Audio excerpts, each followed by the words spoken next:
Well, good afternoon, everyone, and welcome to this roundtable discussion we're having. The idea behind this originally, we thought let's just get a group of people in the room and discuss the challenges of diversion in practice in relation to police.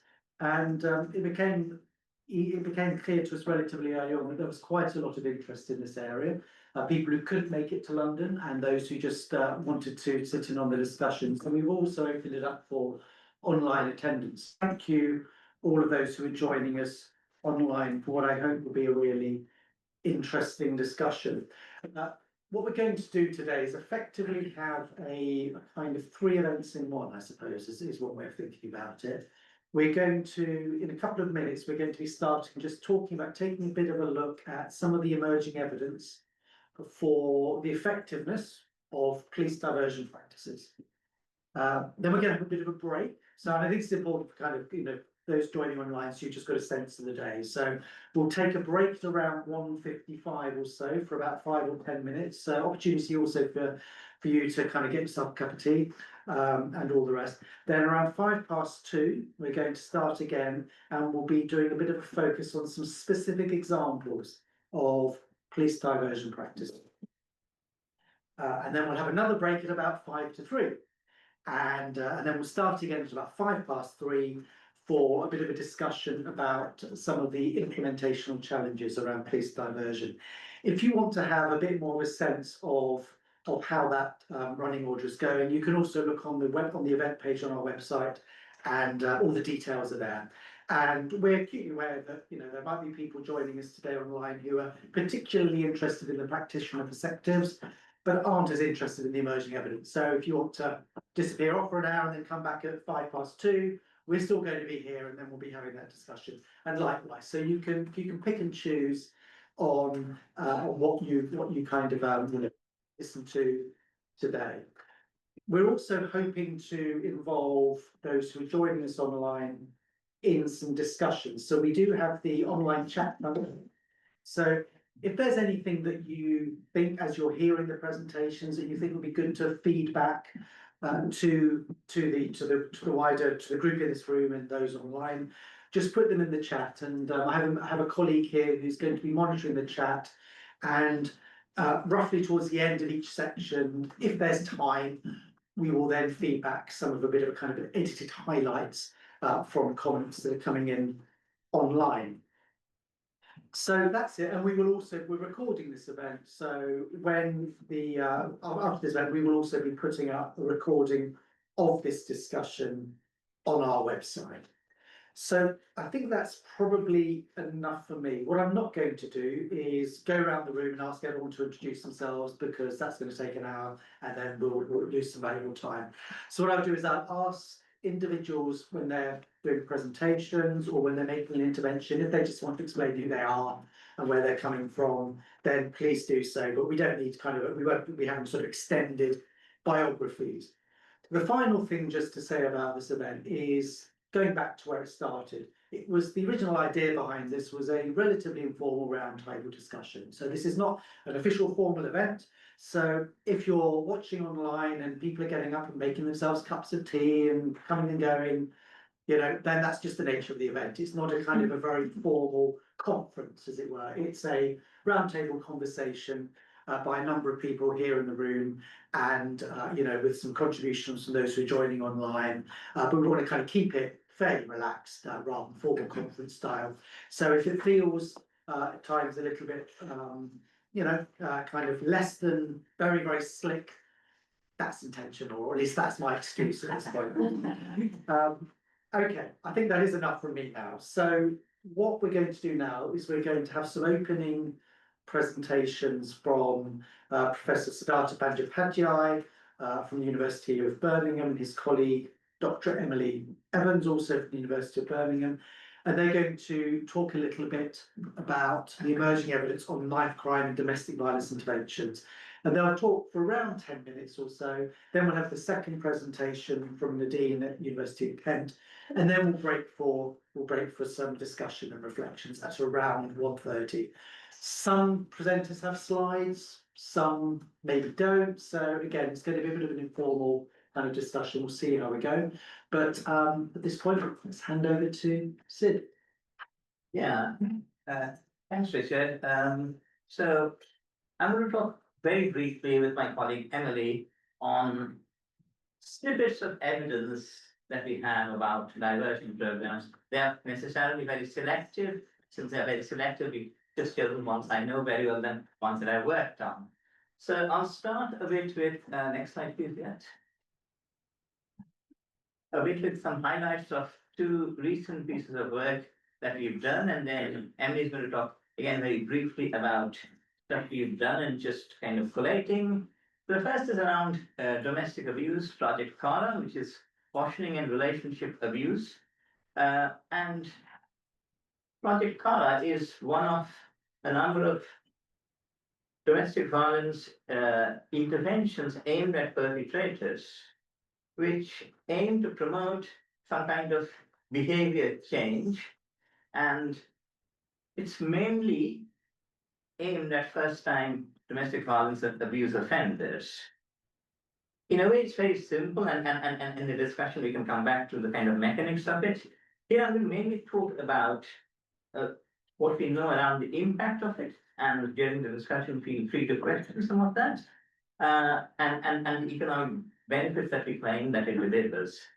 So the Kara intervention, essentially 2 5-hour workshops that offenders attend, and that as the core condition of caution. So as part of the conditional caution, with this being the condition, the service is delivered by Hampton Trust. And the next slide, you'll see very brief preview, a snapshot of the results. Next slide, please. So we did an impact evaluation, and by the way, we also looked at theories of change and things around that, which I won't go into now. And we looked at 2 independent police forces, very different ones. One a kind of more homogeneous force in terms of ethnic composition, Hampshire Constabulary, and the other West Midlands, a very large, diverse force. And what we did was that we looked at a bunch of offenders who received the intervention versus those who didn't but were eligible. So we didn't look at those who were offered but did not, because that leads to selection bias. So we used some historical sample, and we asked 2 broad questions. Does it reduce reoffending? And if it works, is it cost effective? Now, long and short of it, and happy to go into caveats, the answer is yes. For the West Midlands sample, there was an 84% reduction in 6-month offending and 65% reduction when you look at offending over 12 months compared to the control group. And Hampshire Constabulary, somewhat low, but nonetheless, significant, and also kind of,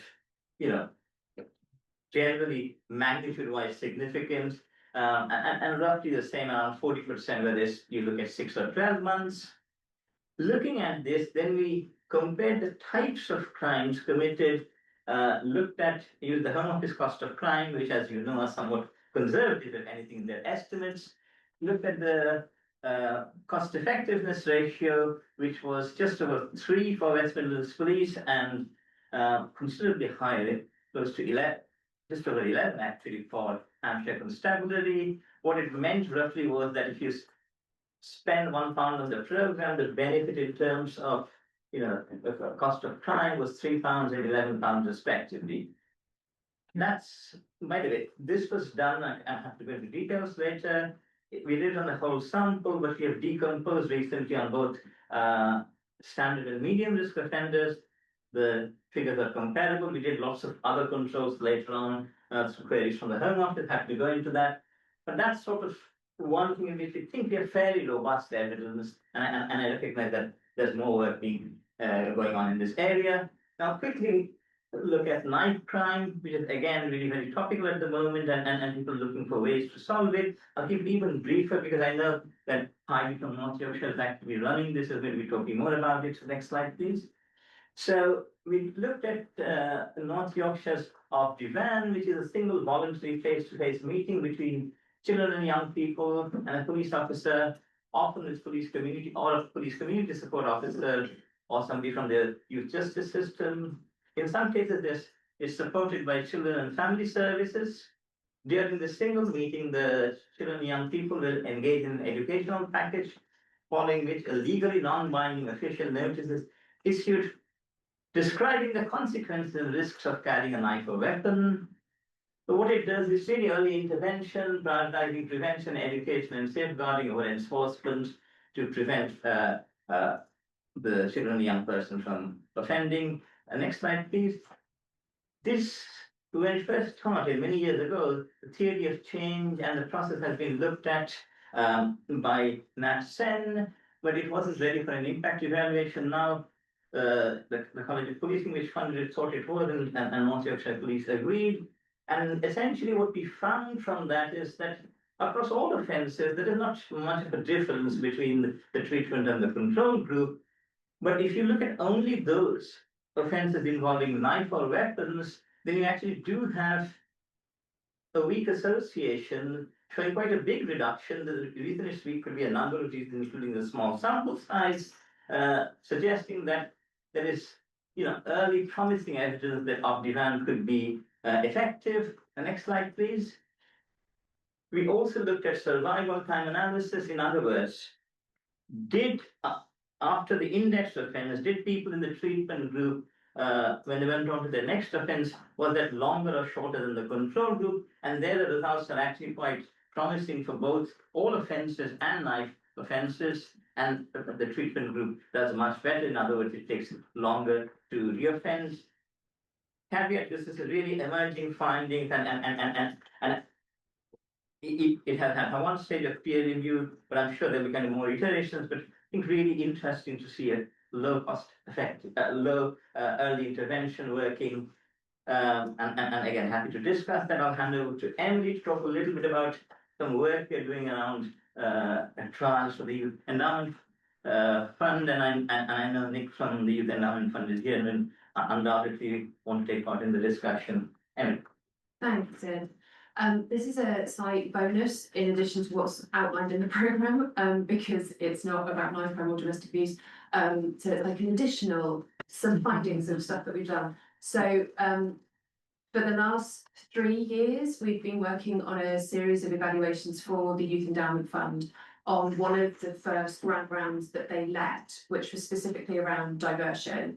And the research question for the round was looking at diversion approaches for children under 17 years old who have started to become in violent offending, and interested in working out which diversion approaches work better. As people no doubt know, and we will discuss today, these are offered at particular key turning points for young people, and the grant round was seen as an opportunity to build and improve the evidence base around diversion for young people in the UK, which I think to date has largely been skewed towards studies in the US. And as I say, it's specifically aimed at young people who are displaying violent behaviours or have committed a violent crime but not gone any further than an out-of-court disposal. YEF funded 11 projects in the grant round, and we are the evaluators for 3 of them. Next slide, please. Yeah, thank you. So these are the projects that we have been evaluating for the past 3 years. The names of the organisations at the top are the service providers.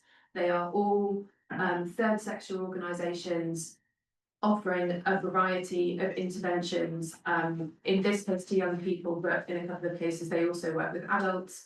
And the work that we've done as part of this grant round has really been trying to produce good quality evidence to contribute to the evidence base about diversion. And as a result, all of the studies have moved through different phases. So, and all of them at one stage have had a pilot trial. So what I can't do today is provide an awful lot of evidence and data about what definitely works. I will do next year when we publish a report.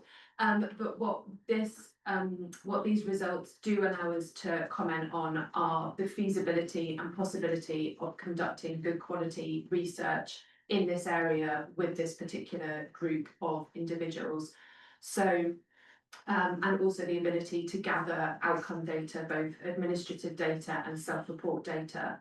So in the case of United Borders and Red Thread, we have gone no further than doing a pilot study with each of those providers. They have been published, they are available on the Yes website, and they talk about the feasibility of randomising young people between treatment and control conditions. They talk about the feasibility of getting young people to complete outcome measures at various points and of gathering administrative data from both the police and the NHS. The remedy study does go beyond that, and we are currently coming to the end of a 2-year efficacy RCT with remedy, in which young people have been randomised into either a treatment condition where they received a 12-week restorative mentoring intervention, or a control intervention, which was 4 weeks of a much lighter touch intervention. And we will, probably in January, be able to report the results of that intervention on those young people. United Borders have also had an efficacy study commissioned, not from ourselves, and so in maybe 2 years there'll be evidence about the efficacy of that intervention for that group of young people. But what the reports that are available currently and will be available soon tell us is about the feasibility of running good quality studies on this particular group of young people, and about the sorts of interventions that are available. They vary. So Red Thread offers support to young people when they come into A&Es as a result of injury, or are discovered to be at risk of exploitation while they're at hospital. United Borders offers a music mentoring project on a specially adapted bus for young people primarily in North London. And Remedy's intervention has been operating across Greater Manchester, and as I say, is a mentoring intervention which also includes an element of family support and restorative justice when it is appropriate. So we've got limited time, so I'm happy to go into more detail about all of them if we wish, but yeah, this is other work that we've been doing in this field. Thank you. Thank you very much, Emily. Some really interesting, snippets there. One of the things I was really struck by was it's a real there's some kind of interesting contrast. The Cara and Operation Divan project, both really quite short, snappy interventions. 2 5-hour workshops with quite a significant impact. It's measurable. Divan, a single voluntary meeting, and again, some suggestion of possibly impact compared with these later projects, which feel like a bit more of a kind of a long-term set of intervention. I mean, relatively speaking, 12 weeks, 10 weeks. So we might want to come back to reflecting on the importance of duration, or indeed the efficacy of just the right kind of intervention at the right time. Just a reminder for those who are joining us online, do put your thoughts. Maybe you agree with me, maybe if you think I'm talking rubbish, that's fine too. But if you've got some thoughts about what we've already heard, do put some comments in the chat, and we will aim to come back to them in a while. But we're now going to move on to the second presentation of this segment of the discussion, and that's Nadine Hendrie from University of Kent, who will be talking about police drug diversion. So over to you, Nadine. Thank you. I'm just waiting for the slides to. Thank you.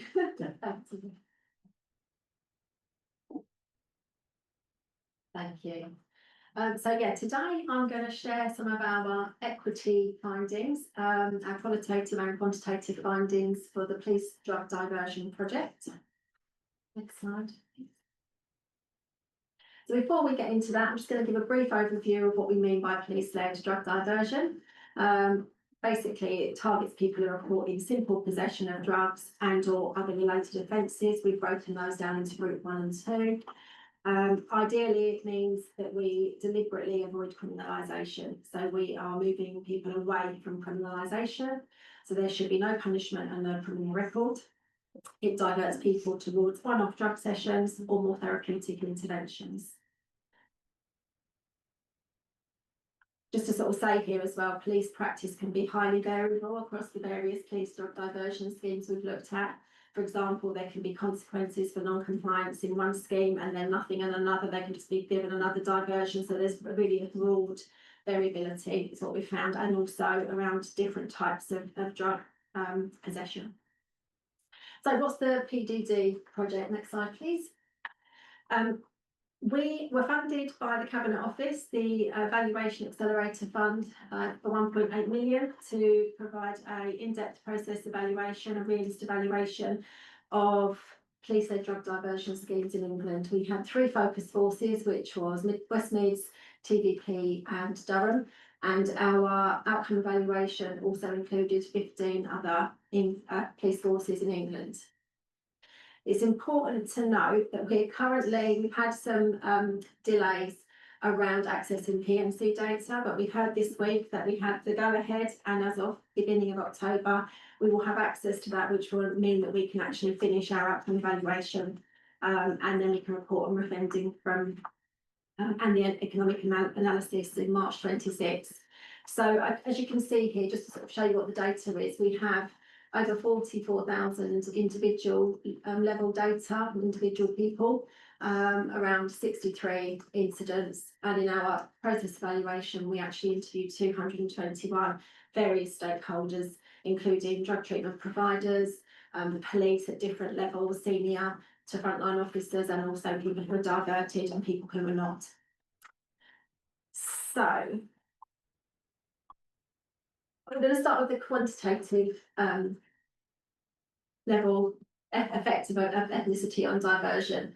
So here, this is our group ones. This is simple possession. As you can see here, we have over 30,000 individuals across 15 police forces. That's our population, our exposure. Our broad ethnicity terms were defined as white, Asian, black, mixed, or other. And the outcome was an offer of diversion as recorded by participating forces, or the participant receiving outcome 22. And in some forces, that is also outcome 8 as an alcohol disposal. Out of that population, 27% were diverted, so that's just under 9,000 people. We ran our analysis, and our confounding variables are age, sex, drug type, and police force. So here's a nice graph which shows you the studied population from across our 15 forces for the individual level data. And as you can see, predominantly white.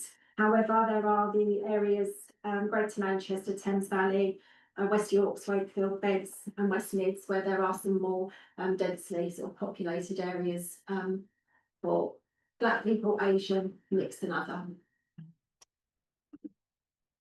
Now, this is our odds ratio models. And so in our analysis of odds ratios for receiving a police diversion for simple possession, we've used white as our reference category. We found no significant differences in the model 1, which is unadjusted. So you can sort of have a compare those. Or actually model 2. So we adjusted for age, sex and drug type. A slight sort of decline, but what we see is a difference when we come to model 3. So here we've included police force as a variable, and we see a pattern emerges. So what that means in lay terms is the odds of being diverted are 25% higher for Asian people compared to the white group, whilst the odds are 25% lower for black people within our individual level data. There's no significant associations found for those in the mixed or other categories, but that could be because there are quite low numbers. So these findings for black people, black suspects, align with broader evidence of systemic bias across criminal justice systems. And so we looked then at our qualitative interviews with police officers to sort of have a look if we could sort of find some contextual data to have to sort of maybe explain some of this. What we found was that sometimes officers felt that there should be an admission of guilt, which comes prior to diversion.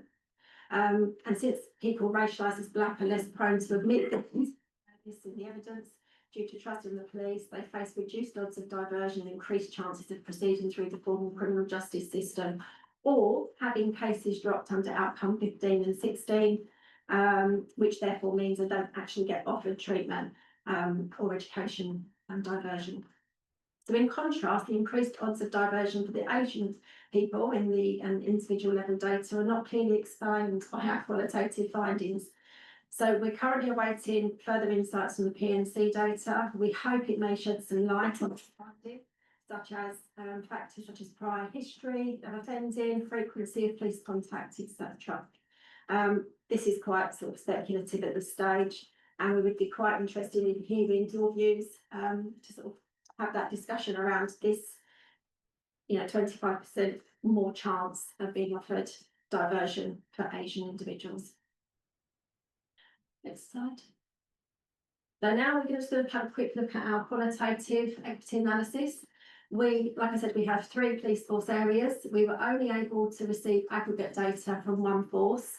As we know, sort of accessing police data can be quite a challenge. 1 force were able to give us what we needed. There were issues around capacity and also reporting of diversion, which caused some issues with that.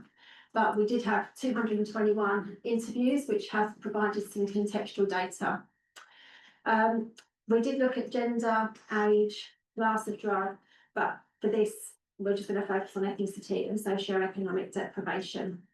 We found that the introduction of PDD schemes reduced criminal justice sanctions and increased out-of-court disposals, which suggests evidence of net widening. And there were differences across the various areas there of age, gender, etc. So here we've got a graph here which shows monthly trend analysis of criminal justice data in West Mids. We've provided us great data set. We can see a sharp decline in criminal justice sanctions following the introduction of the PDD policy in October 20.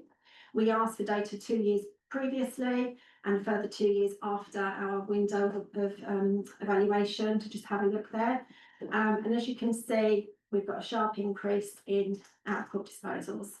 Now, notably, the combined totals of the blue and the black lines together after October 2020 are higher than previous years, which do indicate and support initial net widening. However, that effect declines after December 22. We don't really know why. So, who gets policed for drugs? So again, data from West Midlands. We can see here that Asian and Black people are more likely to be policed for drug possession.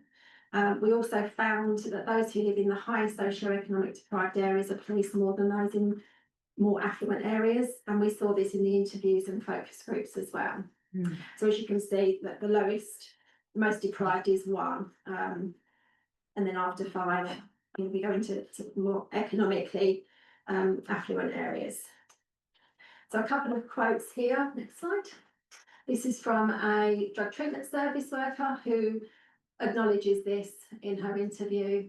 She recognises that certain areas are policed more than others, and the more diverse areas have a higher policing presence. Next slide. And again, another force acknowledging who she has on her course and just recognising that this is a societal problem. Next slide. And here's a visual of the percentiles from 1 to 5. We can see there's more not diverted than there are from the 6 to 9 category. More affluent areas are more likely to be diverted. 10 we think is an anomaly because it was such small numbers. So I think it was less than 5. So we're ignoring 10. But yeah, we can sort of see that visual there.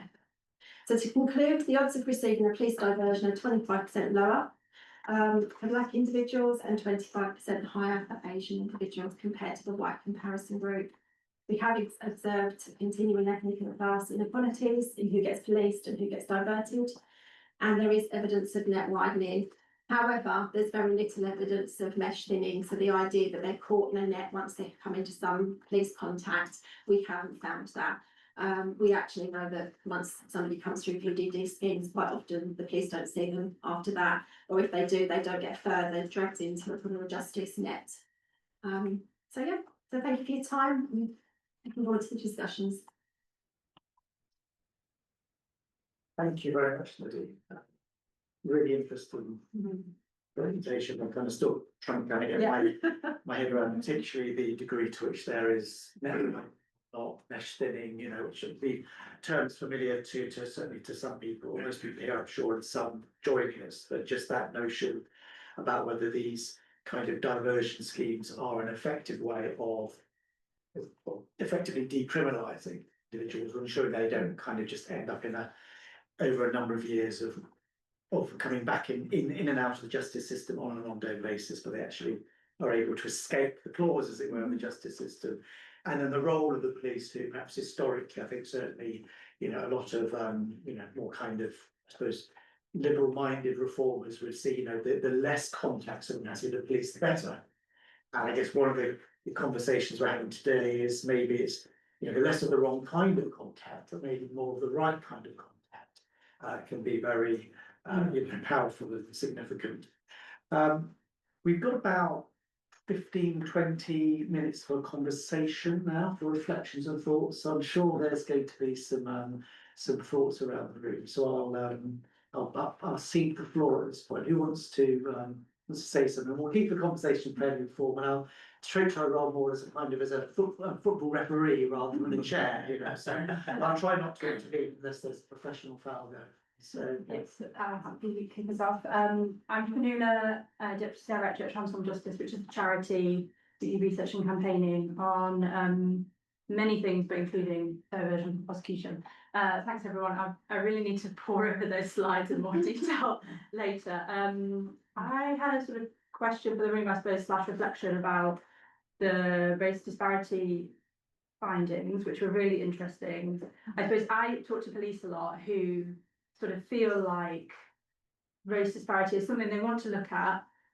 Sometimes they look at it around use of diversion and conclude doesn't seem to be any problem here, which made me think with your models, I didn't quite follow the models, but I mean, I can understand why police see no problem if they're looking at use of diversion in a very basic way. So I just wonder what the answer is there for police who want to scrutinise, but actually how could we practically say that they do that without the sort of know-how of academics and models to be able to look at it?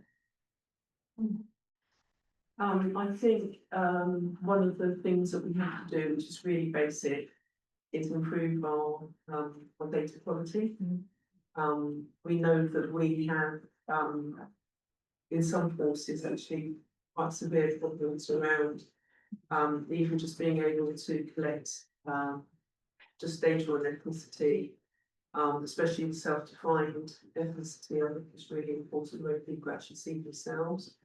And even when that's not produced, an officer making an assessment around what a person actually looks like, even that's so. I'm Dr. Alison Heydari. I'm the Director of Police Race Action Plan, but I also have responsibility as the Chief Officer for how to court resolutions. In going around to different forces, and we have, myself and my team have so far been around to 39 forces so far to have a look at their police race action plans. And one of the themes is around quality of data recording. So I think if you can't get that basic thing right, then it skews our ability to actually assess whether there is a problem, which I believe there is, or we didn't have a police race action plan. But how severe is it? Where is it? What about intersectionality? What about black women? What about black women who are disabled? It goes on and on really. If you don't have that basic data, then it makes it really difficult to assess not only what the problem is, but what actually works. And also, obviously with outcome 22, so the diversion outcome, it should be with no admission of guilt, it's not required. And yet we find that even in some of our other projects where admission of guilt, police officers feel if there's not admission of guilt, there should be some level of taking responsibility. And actually part of outcome 22 that you will accept the diversion but don't have to provide admission of guilt. So on other projects we're sort of talking around sort of making sure that police, frontline police are aware of that, as also officers in charge when making those decisions, that they are aware that people can accept the diversion without taking admission of guilt. And that will hopefully mean that we will see groups of people who will be sometimes not offered diversion come in and receive that diversion and not be criminally formally processed. I think Just quickly, you mentioned before about, does anyone have any theories about what some of the dynamics Yeah. might be at play? And having loads and loads of conversations, I used to chair the West Midlands Stop and Search Commission, and it was a fantastic forum, and it was absolutely, well, endless conversation actually about data gaps, the kind of data we need, and the focus was nearly always on disproportionality, just so much conversation about it. And I think a lot of the police officers that I attended, very often white men, not all by any means, but really very often, most of which I think very well intentioned. And there still didn't seem to be quite understanding about the scale of lack of trust in them from certain communities. And I think there probably does need to be a little bit more investigation about the kind of on the front line dynamics that occur when you have engagement between specifically white male officers and people of different communities, and just what is happening in those conversations. Evidently something is going wrong, and it's up to police forces and institutions to find ways to address that. That's where the responsibility lies. But I suspect there'll be cases, blatant racism, and there'll be cases of racism without them knowing they're being racist. And then I think there'll be other cases where they're just not addressing the dynamics right. And I think sometimes they might think, oh, we'll offer a diversion, but if they don't want to take it, then we won't give it. And the person doesn't want to take it from them because the whole interaction has gone terribly from the start. Very anecdotal, I appreciate.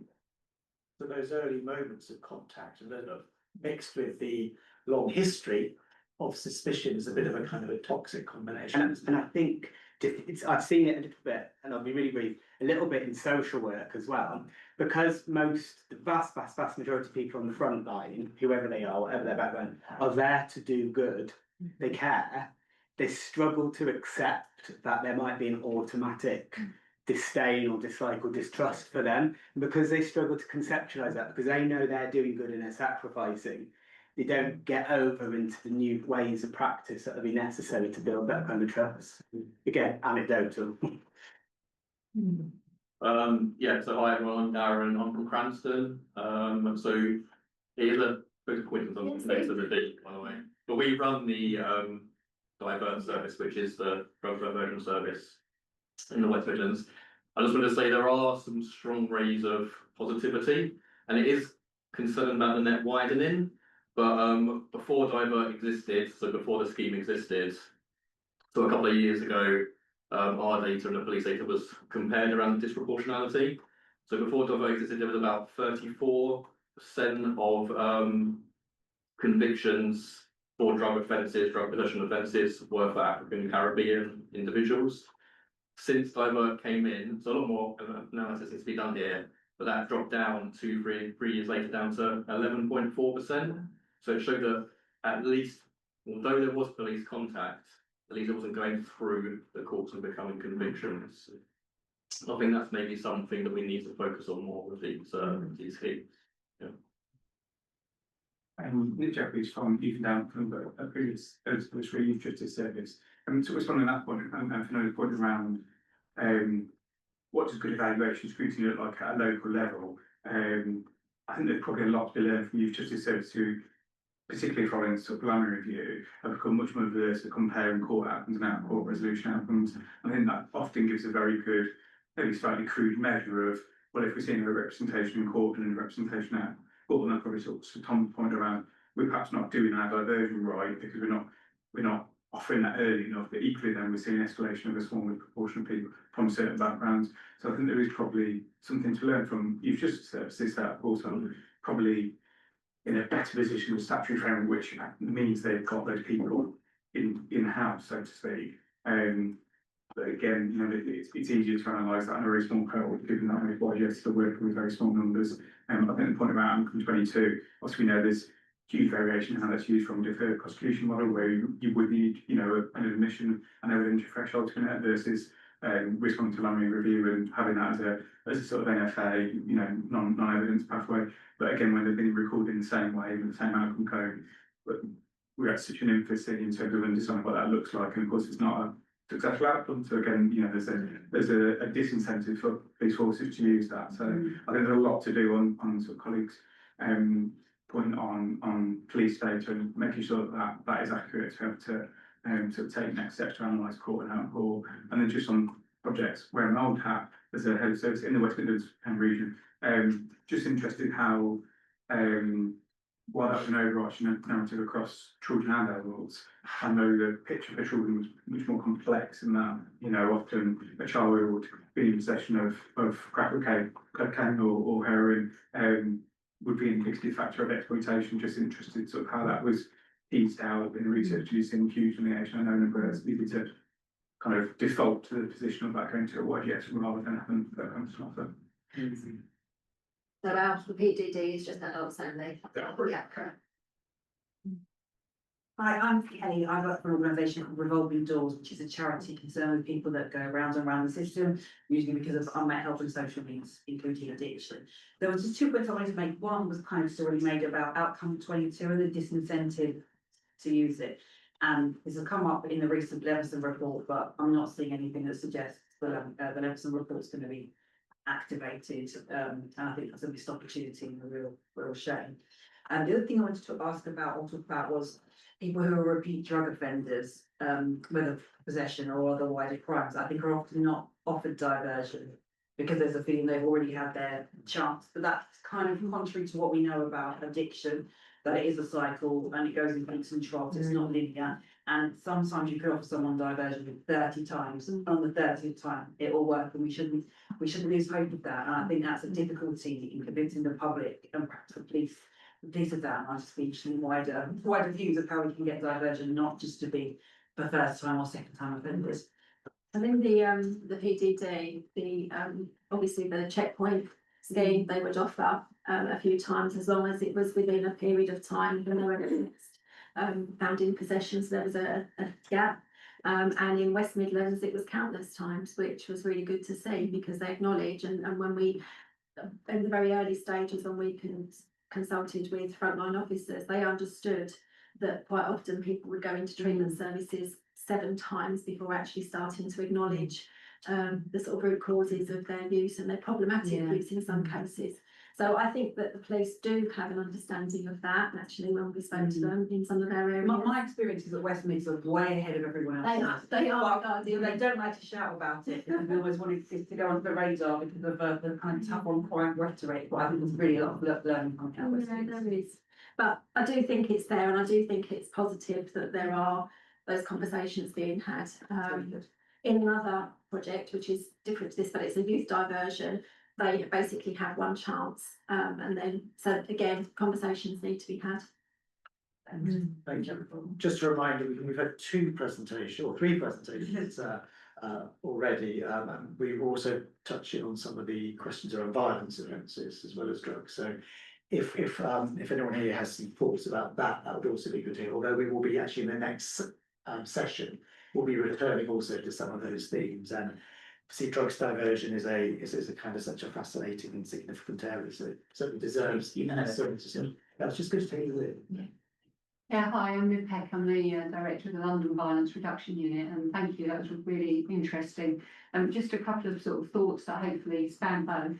The first was, I think, following up a bit on your point of view around testing the interaction at the earliest point between the young person and the police officer, and obviously the disproportionality that comes forward.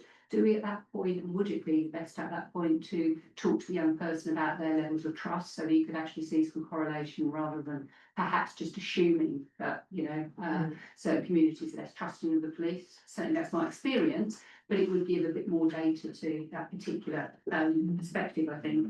The second is just around who we're always testing and the sampling of the testing. And I think, unless I misheard it, we're kind of looking really at the group who's most affected or the perpetrator, or in both schemes. And I'm just wondering whether we should look more at applying sometimes an RCT to the sort of professionals that are delivering the scheme. We've just done something quite interesting, funded by the Youth Endowment Fund, which is that we didn't actually want to RCT.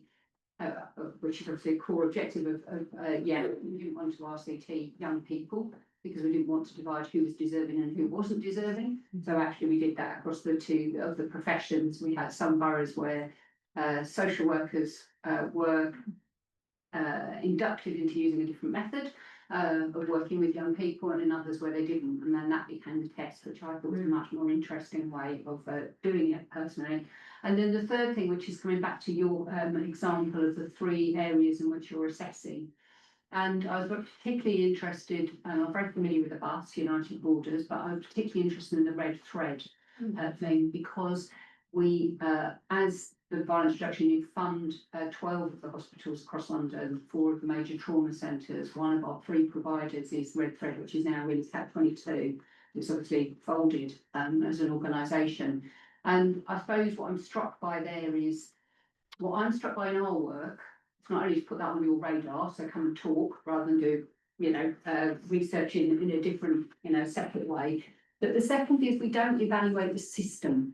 And the system is actually absolutely critical. And I think we're really, really missing a trick on that, because the way the hospital-based youth work across London has been developed over the last, 6 years through that London investment and bringing it all together, has meant that actually a lot of the success is down to the relationships, not only between the youth worker and the young person, but the relationships at a local level with the youth workers in the hospital, the relationship with the organisation and the NHS in that area and the local authority, and then what the perspective we can give at a London level.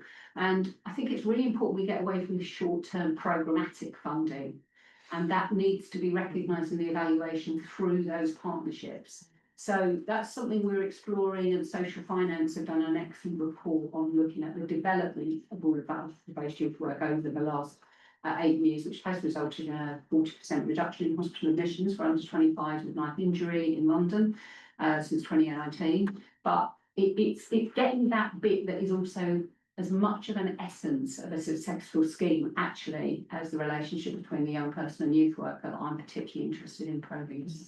There we have a conversation about that. That's great. Thank you. Team Cloud and work for the NPCC Output Resolutions portfolio for Alison. I just wanted to pick up on a couple of points around outcome codes, outcome 22, and in particular deferred prosecution schemes, because we as a portfolio nationally are kind of advocating around the LAMI review outcomes and really trying to sort of drive forwards the use of deferred prosecution schemes more kind of nationally. We know we've got about 15 or 16 forces that operate the schemes, and also advocating around not having to make an admission of guilt as well. Obviously, a really significant point of which obviously comes out through the research and what we know in the data.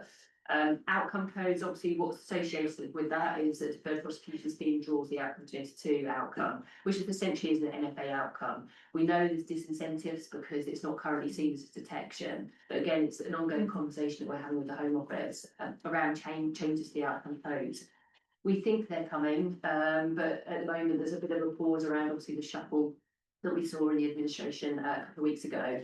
But certainly something at the point we're driving, because we think it needs to be seen as a positive detection to encourage chief officers to take up the use of deferred prosecution schemes and the type of modelling that we want to see that the forces are going to adhere to. So it's all subject to very much sort of ongoing work and looking at potential national drivers to support the forces with their delivery, just to make it really fully consistent. We know there's some inconsistencies around our outforce delivery, and obviously that kind of needs tightening up again with the data as well, which we know not just around ethnicity, but generally around output resolution recording. We've seen it quite recently in another CARA evaluation that's been undertaken, that struggle around taking data from forces. So difficulties, it's very bespoke around output resolution delivery, the type of information that we want to draw back to say if it's working and what works for whom. It's a difficulty for policing right now to be able to do that. So yeah, again, it's a bigger piece around looking at minimum data sets and quality and standards, so that we can kind of bring forces to the same position. I know Alison's going to talk about a project we're engaged in, which Sid and Adam have been helping us out with as well as to start it. So which will perhaps fill some of the kind of jigsaw pieces together around that. So, Yes, I think there are a number of points made. I kind of respond to slightly disparate things. One is obviously in terms of disproportionality, the data is bad, but even if the data were good, what we are really measuring is those who accepted diversion. And I think, one of the points made is not, and there is no data on who was offered. And some of it could be around recognition of guilt, for which indeed we are kind of trying to look at outcome 22. The second, and this is kind of a basic point, I mean, where do the police look, right? I mean, and I'm not saying that we shouldn't be doing that, hotspot policing, for example, is celebrated as a success of police, but it also means that you can have self-fulfilling kind of equilibria where you look there, you think, oh, and we've actually found a lot of crime, and you might be looking at areas where, because of the socioeconomic correlates, you disproportionately pick up people of certain ethnicities, and therefore they appear in the criminal justice system. And unless you tweak your strategies, and you could be randomly tweaking it and so on, you're never really going to know areas where you didn't look, what you would find. And I think it's almost fundamental, I think, to policing strategy, which sometimes gets lost in a very mechanistic understanding of hotspot policing. And I think this is something at a more basic level, we need to think about what crimes are we recording. Thank you very much, Sid. We've got a couple of minutes. Leah, do you want to feed back maybe some of the comments? Okay, Will be getting online. I will try to summarize. Apologies to people online if I've missed something out or misrepresented.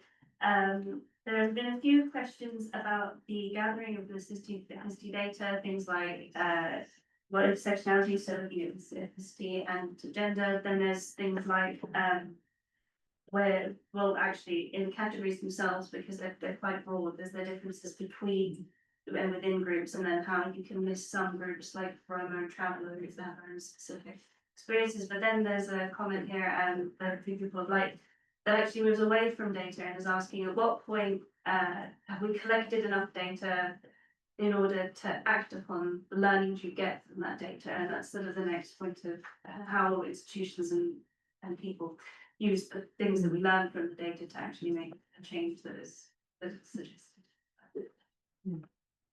Thank you very much. When does data collection end? Action begin? It's a really good question. So thank you for that. If you were putting some comments in and you don't feel that we have picked them up in this round, have another go. We'll certainly do the best we can to offer some input from those who are joining online and to share your insights as well. What I suggest we do now is that we stop for a bit of a quick sort of coffee and tea, refresh, singing break for anyone for whom that's important and other things. And we will return at 2:05 on the dot. But I think what we'll do for now is we'll probably kill the camera and the microphone, so those who are joining online aren't seeing us all just standing around.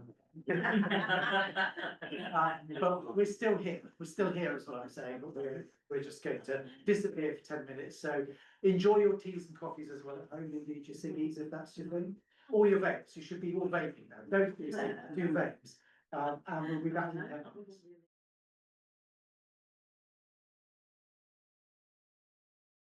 Right, welcome back everyone, those joining us online. We're going to now dig in a little bit deeper to some of the themes that we were discussing in the first session. And we're going to start with Heidi Lewis, who's from North Yorkshire Police, who's going to be going into a little bit more detail about Operation Divan. So over to you, Ren. Afternoon, everybody. So I'm Heidi Lewis. I'm Sergeant in North Yorkshire Police's local police support department, and I have a force guide overview around Crown Centre policing offer. And I'm just going to, the next 10 minutes, go through Operation Divan, the process, what it entails, and a bit more detail around the evaluation that the University of Birmingham did for us. Next slide, please. So Operation Divan came about back in 2018 as part of the College of Policing Vulnerability and Violent Crime Programme, which was launched to develop an evidence base around effective policing approaches at the time. And the ambition then was to first reduce the number of young people carrying weapons by raising awareness of the consequences, but then also to work with partners to support those under the age of 18.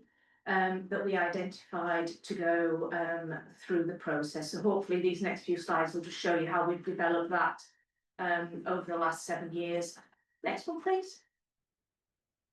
So what is the process? So it was launched back in August 2018, and it is aimed at young people who have been or are thinking of using, carrying knives or offensive weapons.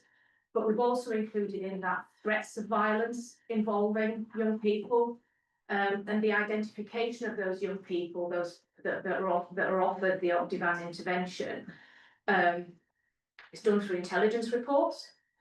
And intelligence reports come from various different areas. Primarily, I would say 80% of our intelligence comes from our education establishments. So we've built up over the years a really good relationship with education across North Yorkshire and have provided them, and I think a lot of police forces now have it, in partnership information sharing form where they can share that intelligence online. There's a real trust from our education partners that even if they share that information around weapons, knife carrying of young people in their schools, that we're not there to criminalise them, that we will give them that opportunity for education and diversion over and above that criminalisation at the start. And then we also look at knives and offensive weapons offences. So our youth offending panel use Divan as part of their referral orders, but then we also use it as a positive outcome option in cases of outcome 10, 16 or 21. So we call it positive outcome against a negative outcome, if that makes sense. For those in the room that are not aware, outcome 10 is where prosecution is not in the public interest. 16 is where the suspect is known but the victim doesn't support prosecution. And then 21, it's not in the public interest to investigate further. So all of those are identified, and then the offender within those is given the opportunity voluntarily to engage in the Divan process. In addition to that, I also review incidents where there has been a child or adolescent on parent violence incident in the home. You get a lot of domestic reports where a child has picked up a knife in the home and has threatened their parent. And when the officers arrive, the parent doesn't want to take it any further. So we have an opportunity also to draw out those individuals and put them into the process as well. Right, next one, please. So there was, as part of that initial funding, a College of Policing evaluation that was completed by NATSEN in July 2021. Which at the time showed that 10.7% of participants that were involved in crime-related incidents who went through Divan. So they were, I'm getting a bit confused, can't read it there. Sorry, 10.7% of those participants that were knife carriers were involved in Divan until the end of July 2020. And it was very much an impact report at the time, focusing mainly on qualitative approaches to explore the setup, perceived impact, and it was a very limited data set, so insufficient for a rigorous or more in-depth evaluation. But key findings were such that as a force, we were happy to continue with it and try and build it and evolve it in subsequent years. So I was lucky enough to become involved with it at the end of 2019. So there's been, I hope, some consistency and consistent overview of the process and the development of it going forward.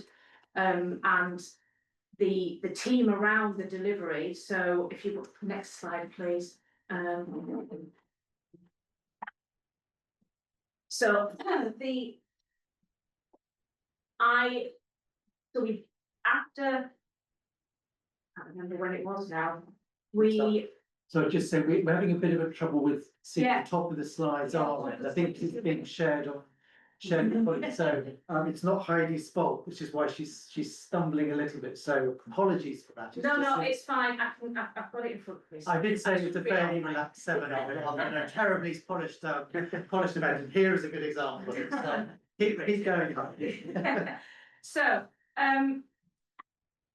what we were lucky enough to get was through the government's evaluation accelerator fund was additional funding to evaluate Divan further last year through Sid and his team at the University of Birmingham, so thank you very much. And then the College of Policing's Research and Analysis and Knowledge Sharing team also assisted with it. And then my team and I, we project managed it from within North Yorkshire Police. And the scope of this evaluation was a retrospective cohort designed to assess the effectiveness in reducing the knife carrying among young people. So it compared the outcomes of the individuals that participated in Divan within North Yorkshire as a treatment group with a matched control group from an anonymised force. Can we say who it was, Sid? Yes. Yeah, Lincolnshire, where the intervention has not been implemented. And then the evaluation looked at analysed changes in knife carrying and offending rates, which Sid alluded to earlier, and then considering variations across the different demographic subgroups, including age, sex, socioeconomic status and ethnicity. And I think project timescales around about was April 24 to 25. There's more detail that we can give around the data, isn't there, Sid? The disparities between North Yorkshire's recording and Lincolnshire's recording. Yeah, that's a real challenge, and I can just interject 1 minute on this. Because it is clear from the data that the pre-Divan or sort of pre-control, the number of offences are very different. So we have to combine matching techniques, what's called a difference in difference, to ease out effects which are constant across time. So that was a real challenge. But I think it's a general challenge. We could talk on the discussion about, the way we used to record the same kind of things, which again, provides a challenge to evaluation and therefore a challenge to policy. But sorry, carry on. Time. No, that's fine. Next slide, please. So, and the key findings, we're waiting for the final report to come from the college, aren't we, is that there was actually a significant reduction associated in crime, in reductions in reoffending involving knife and weapons compared to the matched control group. And it's currently the only evidence-based policing intervention addressing knife crime in young people. And I think what we're really pleased with is that what we have been able to build up over the last 7 years is really embody that public health approach into early intervention and prevention, which in turn supports child-centred policing and serious violence duty strategy as well. The majority of the team and individuals who deliver this intervention with young people are trauma-informed, trained, and they offer that safer supportive environment for that young person to learn and engage, which is, I think, is really key. And in turn can then influence their life choices in a positive way. We use it very much as a gateway to get those conversations started with a young person. So if you think we just need one piece of single strand intelligence to make that initial contact, which is completely non-judgmental towards that young person. And again, the messengers are credible individuals, and they are individuals that that young person trusts to a certain extent. We bring in pastoral teams from school, if that is their trusted individual. If they are a children and families worker, they will come along in those conversations. Our missing and exploitation team officers, if we've got individuals who are high risk CCE that we need to speak to, that police officer and their social workers will come in on the conversation or deliver it themselves. So we've really evolved it over the years to try and suit those young people specifically. Next one, please. So one key thing around that initial funding from the college was to get that partnership approach. And so I'll try and keep this really brief. So what we've done is, over the years, is try and put that in two elements: our education side and then our diversion and mentoring side that's linked to Divan. So we collaborate with an author called Christina Gavitas, who has really innovative and engaging animations around knives and county lines. We use case studies involving young people in North Yorkshire themselves, so it's relatable to their area. We actually use CCTV of knife weapons offences where young people have lost their lives with permission of the families in that intervention. And then we're just introduced on the back of some work that Sussex have done, a VR headset, virtually their reality, virtual reality resource as well. And then I think one real key to the success of it is the diversion and mentoring that we've managed to get funding for and develop on the back of it, and using the Divan as a gateway. So we have our Change Direction Youth Mentoring Service, who also do our Anthem 22 youth justice work. Their long-term 6 to 12 month mentoring. We have our Stepping Up project, which is sports-based. We have St Giles Trust mentors that come in from the criminal exploitation angle. And then our youth justice service also have their diversion service that is linked to it. So we sort of built it over the years to have that structure in place to support that young person, rather than just have, I know it says just one voluntary meeting, but it leads on to far, far more. Thank you.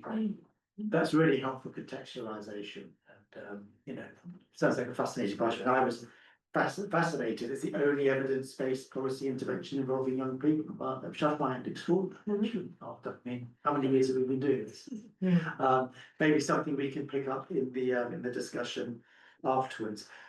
Let's move on. Thank you very much, Heidi. That was a really helpful visualization. Let's move on to our next presentation, which is Joy Doal from Anawim, who's going to be talking about what we know about diversion. So over to you, Joy. Hi. So we're a women's centre based in Birmingham, and we have a few diversions. So we have New Chance, and we also work across all areas of the criminal justice system for women. But particularly, we're going to talk about New Chance, which is our police diversion, and it is across the whole of the West Midlands now, so you can go to the next slide if you like. So we have various partners in the partnership, and we have just won the tender to be the lead for that. So we're now subcontracting to the other partners in the other areas, which is working really well. And what happened really was we started New Chance, I think it was 2017, wasn't it?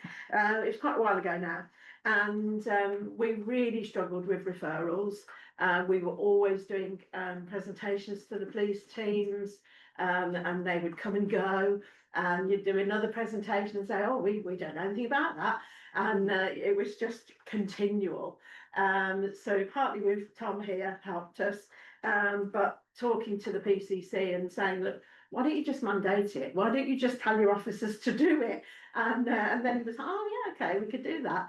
And it really changed things, and the referrals have gone through the roof now. So we're now coordinating all the referrals across the whole of the West Midlands, and we're also running we're working with the intensive supervision court as well, which I'll mention later. So next slide. Some of our sort of stats over the last 12 months, we've had 392 women have been supported. Most of them are on community resolutions, and some are on community conditional cautions. All the rest are NFA or voluntary engagement. And I just pulled out some of the stats of the sort of crimes that the women had committed. And assault is the highest one. So if you put all the various assaults together, it's about 25%. And the one that we're really seeing going through the roof at the moment in all our services is the assault of an emergency worker. And unfortunately, it's nearly always a police officer. So it does raise the question of better training around trauma for police officers, because I've been collecting some of the case studies. And so many times it is police officers being rather over friendly when they're arresting the woman who has been, subject to rape, domestic abuse, and traumatised. And it's not surprising that she kicks back or bites him, which is very common, particularly if they come up behind and put their arm around their neck. And it's a bit of a reaction, isn't it, to bite that arm. So yeah, we could really do with some better training for the police in that. But what we really offer in New Chance is a holistic caseworker support. And that's the key. They get to know the worker works with the women on every single issue that she is dealing with. It's not just about the one thing, the incident that led to this particular crime. It's everything. And the caseworker really is that glue between all the different agencies. And I think the point the lady made earlier about we don't look at the system. We never look at what's wrong with the system. You know, there's so much wrong with the system, isn't there? And so many support structures are just so separate. And that's a big problem. You know, to the next slide. We use the Women's Risk Needs Assessment, the WIRNA as we like to call it, and it's trauma-informed, gender-responsive assessment tool, and it's by Birmingham University. Have been working with us for a number of years with jabs on it, and it's the first assessment tool really that is designed for women in the criminal justice system, and it takes a strength-based approach. And it's giving us some really rich data, and it's giving us the evidence that we've always needed in the women's sector to prove the case. It's brilliant. So the next one, I'm conscious of time a little bit. So WIRNA, it was developed over in Cincinnati. It's been anglicised, it's been validated over here now. And that just gives you a little bit of background on it. We're now using it across the whole of the West Midlands, so we're getting the subcontract partners to use it as well. And it's doing really, really well. It's a great tool for predicting women's offending. It really does do well on that. And it produces for you a support plan, which is so helpful. And it will standardise support across the region so that it's not a postcode lottery across the region anymore. You can go on to the next one. And because it's holistic and trauma responsive, I mean, all the questions are layered in such a way that it's really trauma responsive to the needs of the woman, which is great. And when we know that women commit lower level offences to men, and that their pathway into crime is very, very different. It's so different. And it really does pick that out. So I'm going to give you a little, we can go on to the next one. I'll give you a little example, a little story, because we all like stories, don't we? This is Josephine's journey. So Josephine was in a bad way.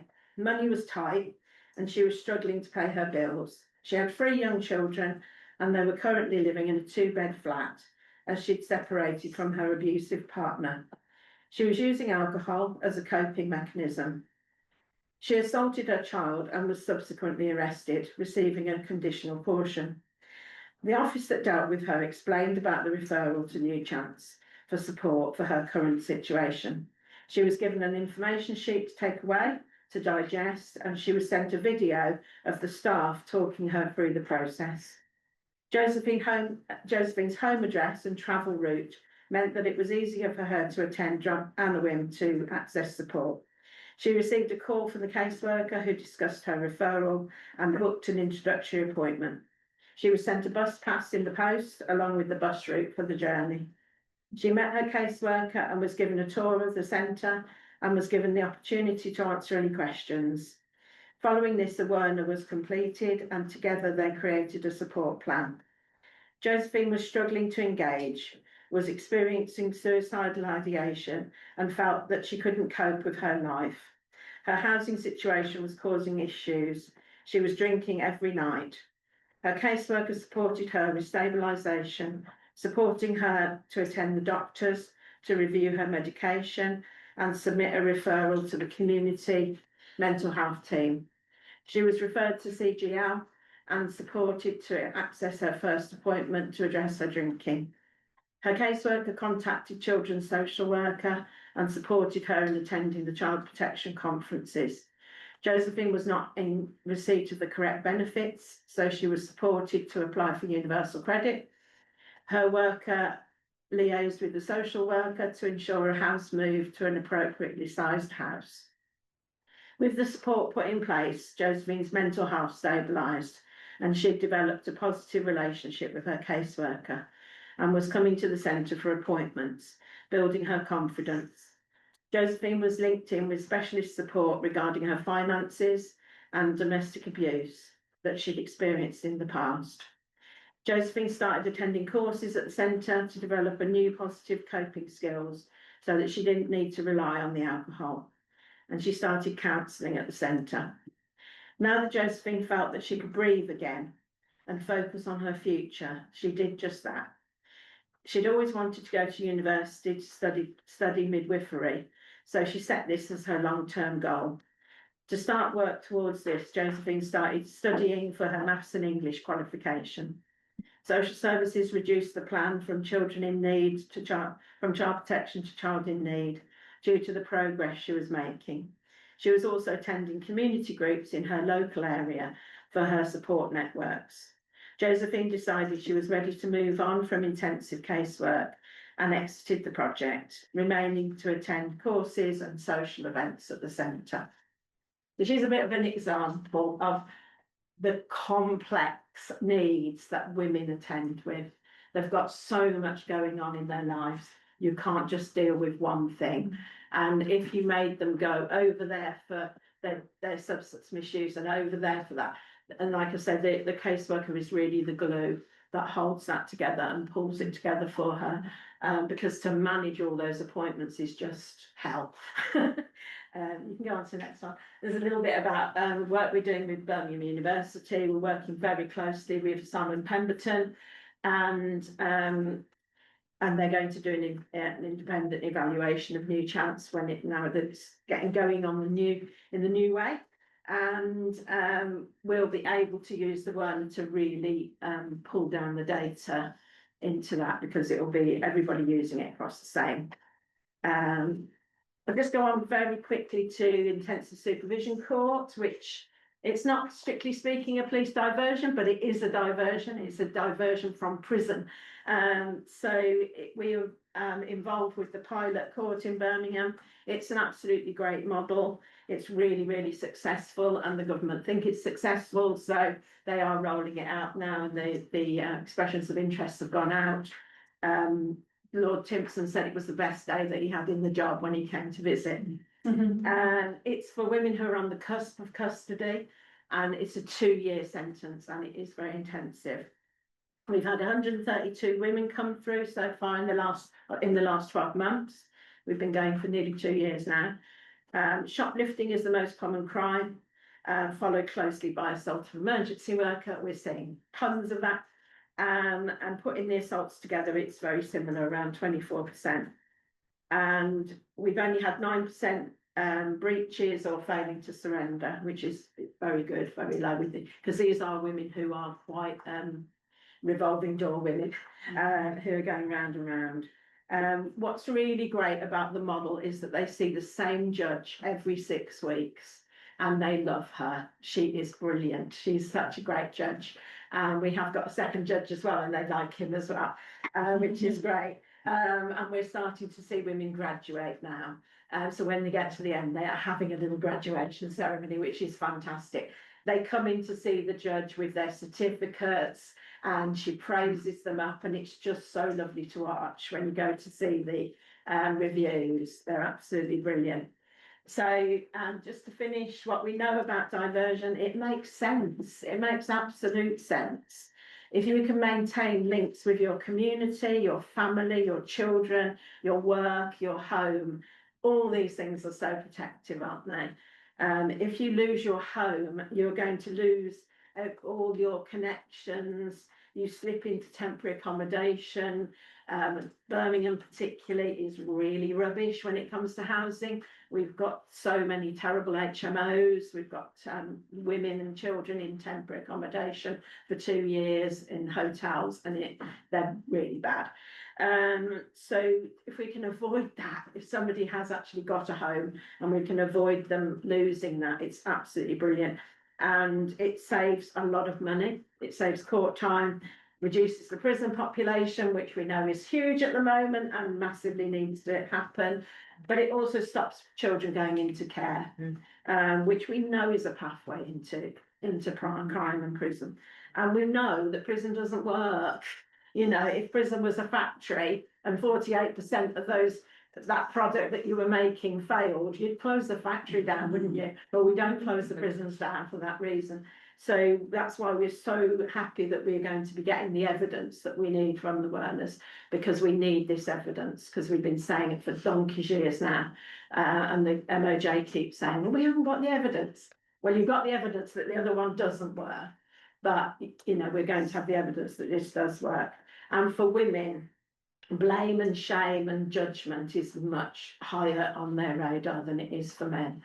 So if we can support the women in a non-judgmental, holistic fashion, it just works. And the women come through and change their lives completely. Thank you very much, Joy. Really fascinating, and I think you illustrated very clearly often very complex issues that the women are dealing with.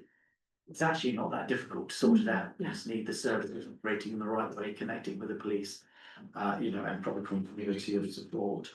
And you know why we don't do that is well, again something we're able to return to. We're running slightly over time, and we're trying to squeeze 3 presentations into this session. So it was always going to be a bit of a challenge, but some really rich presentations so far from Heidi and Joy, and I'm sure Alison likewise is going to give us an awful lot to think about. So okay, so unfortunately time. So what I've agreed is that we'll just show that one slide at the beginning, and then I'll count it through, and then there'll probably be some time at the end if anyone wants any further details. So I'm Dr. Alison Heydari, Temporary Deputy Assistant Commissioner from the Met, and I'm here with my girl Friday, female staff officer who has really helped me to deliver on the strategic intention of the portfolio. So I'm going to come through and just give a quick summary of where we are and what we're focusing on. As a portfolio, and being responsible for the national kind of police response to out-of-court resolutions. So key for us at the moment is around the Police Reform Sentencing and Courts Act 22, and that is the act that has really simplified out-of-court resolutions. The intention of that really is to have a 2-tier approach to out-of-court resolutions, and really kind of shutting down some precautions and community, cat warnings, cannabis warnings. The 6 warnings that we go with at the moment will kind of be shut down and be replaced by, we say 2-tier, we're calling it 2-tier plus, maybe, aren't we? And it's a bit more complicated than that as well, which we haven't got time to go into today. But in simple terms, the diversionary caution, community caution, and of course community resolutions will remain. But it is more complicated than that, and that's probably for a discussion at some other time. We have a national strategy document, and that links very much into some of the conversations that we've already had about disproportionality. We have a business plan, and the strategy itself in large terms is really to achieve the quality of service for all and equal opportunities for all the people, if appropriate, to receive an out-of-court resolution, no matter what your background and race. And we clearly have quite a time to go before we achieve that. The vision framework that we have is really to reduce offending, reduce and eliminate disparity, increase consistency across the UK, because we've already talked heavily about that. Different forces do different things. Trust and confidence is a big issue in some communities, and victim engagement. And what we did really about 18 months ago, a year ago, as a part of the rebrand and raising awareness, and Transform Justice were really helpful. We've done lots of work with Transform Justice to switch from out-of-court disposals to out-of-court resolution. You know, to me, when I took on the portfolio in 2021, it was that word disposals actually sounded to me like a bit of rubbish that you just chucked away on, and we went out to many stakeholders to understand their understanding, and then changed it to out-of-print resolutions. And that's been adopted by our partners, including the Home Office and the MOJ.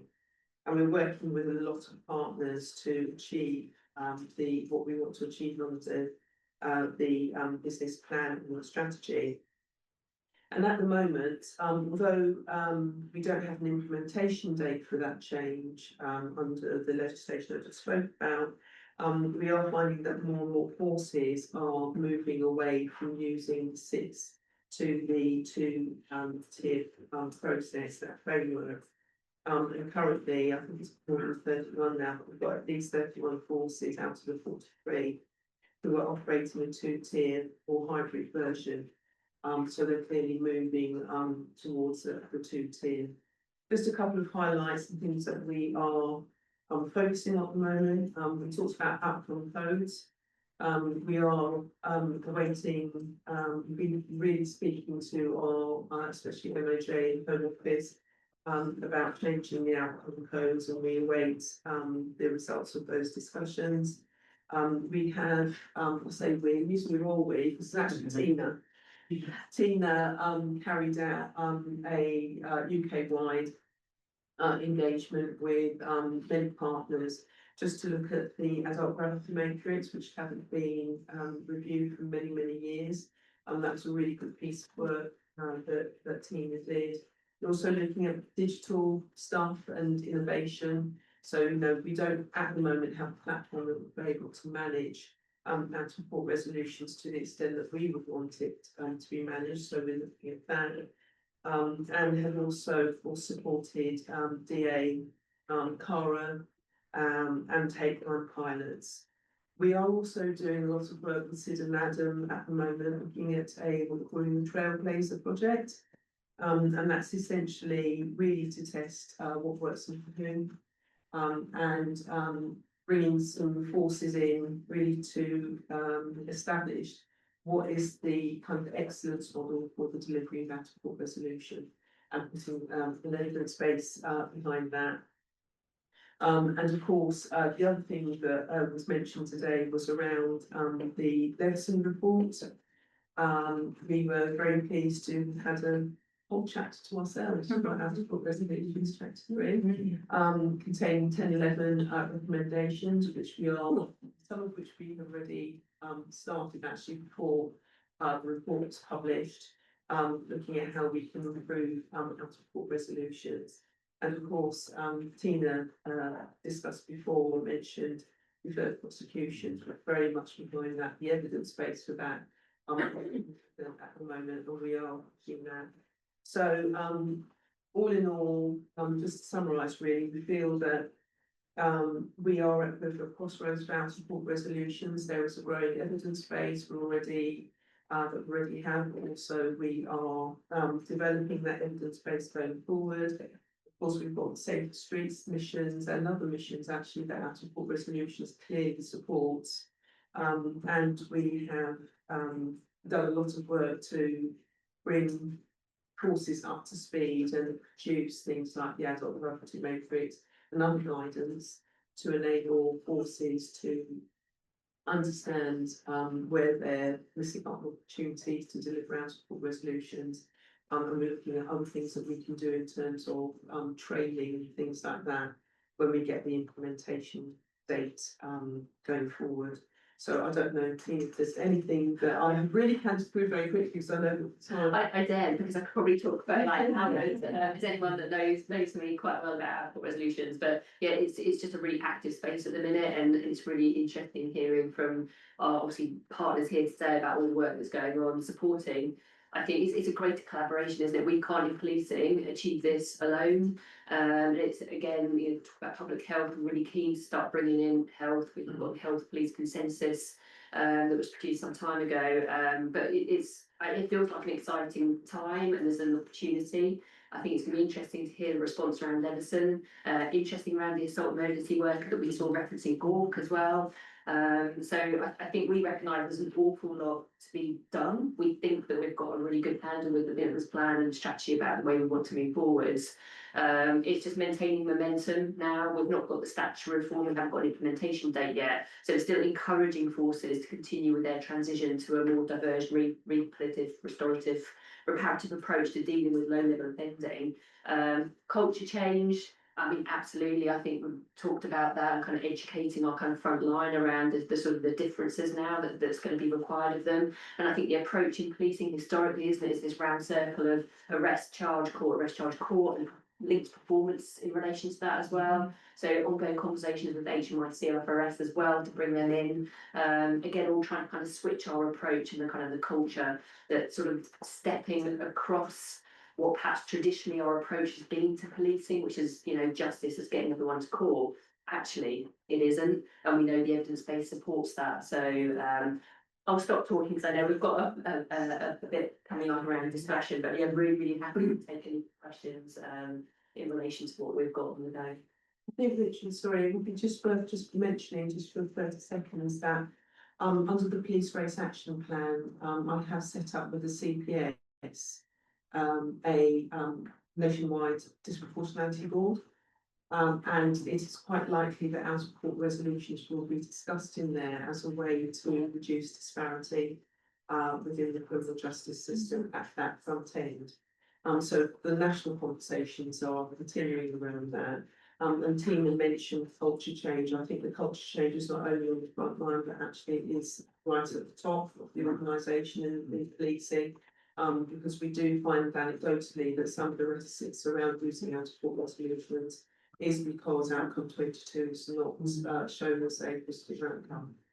There must be more to actually doing the right thing than it becoming from, you know, it being a positive outcome. There's much more to kind of long-term thinking about reducing crime and that impact that this actually has on people's lives when you use diversion tactics is huge. 15 objectives.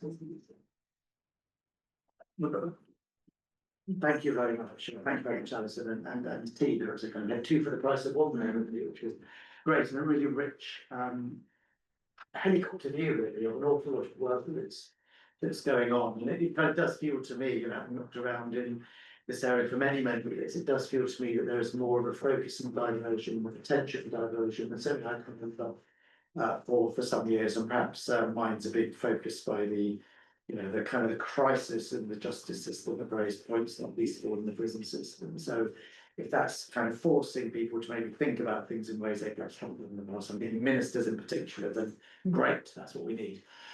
We have about 5 or 10 minutes for comments and questions. I also want to give those who've joined us online a chance to just share their thoughts via my colleague Leah. So any sort of thoughts and reflections on those 3 really fascinating and rich presentations that we had from Heidi, Joy, and Alison, and also Tina.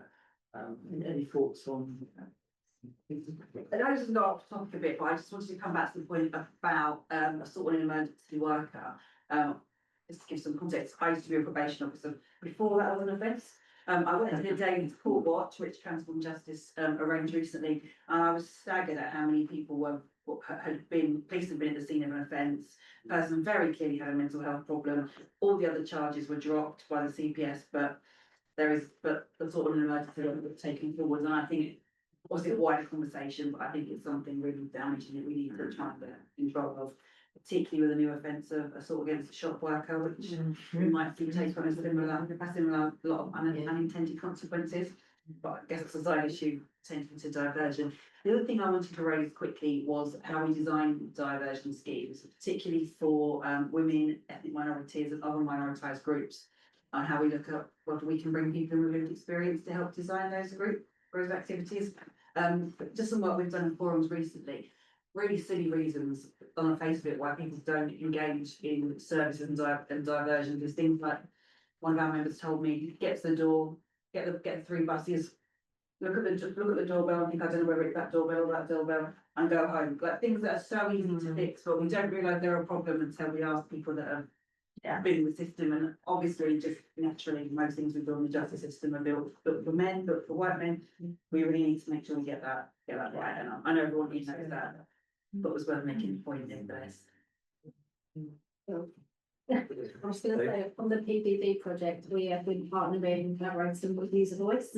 So they also conducted interviews, they analysed the data alongside the researchers, which gave a totally different view on some of the experiences of people has been absolutely valuable and so rich from research perspective, and it has totally given us just different nuanced angles around experience and what it feels like to people. Yeah.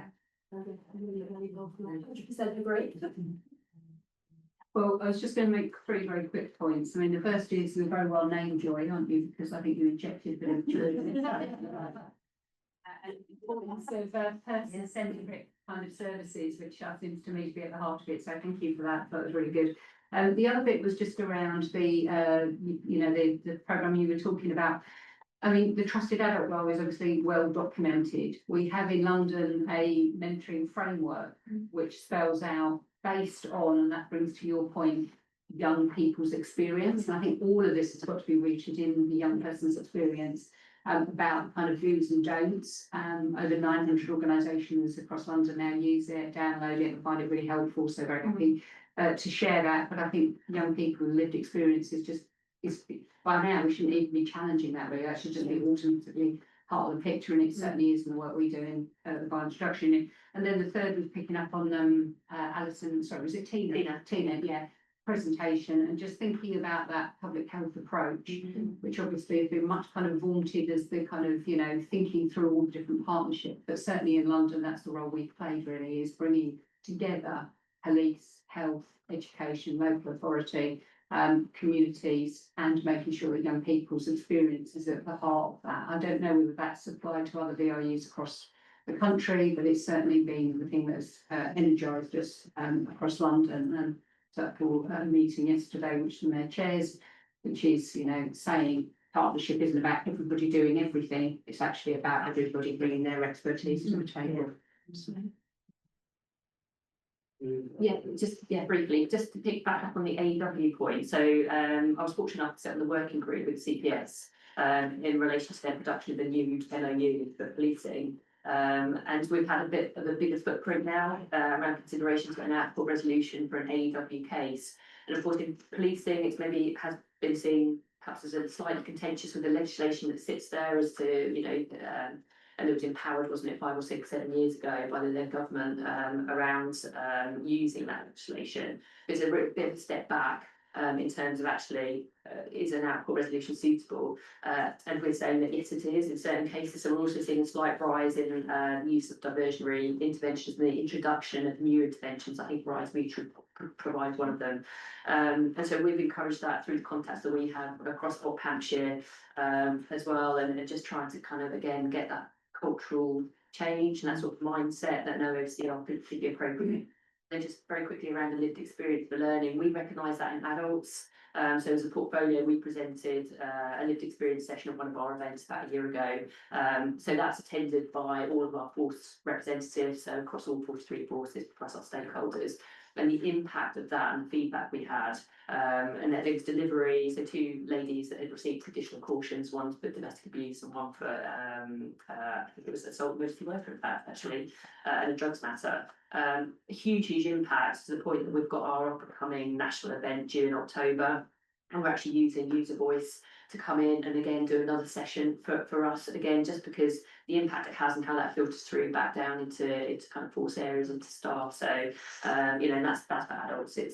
We recognise that as hugely important, significant in terms of that educational piece. Thank you. Can you hold for the next session? Yes, certainly, it's just a question. Okay. Darren, you want to? Yeah, okay, I'll be really quick.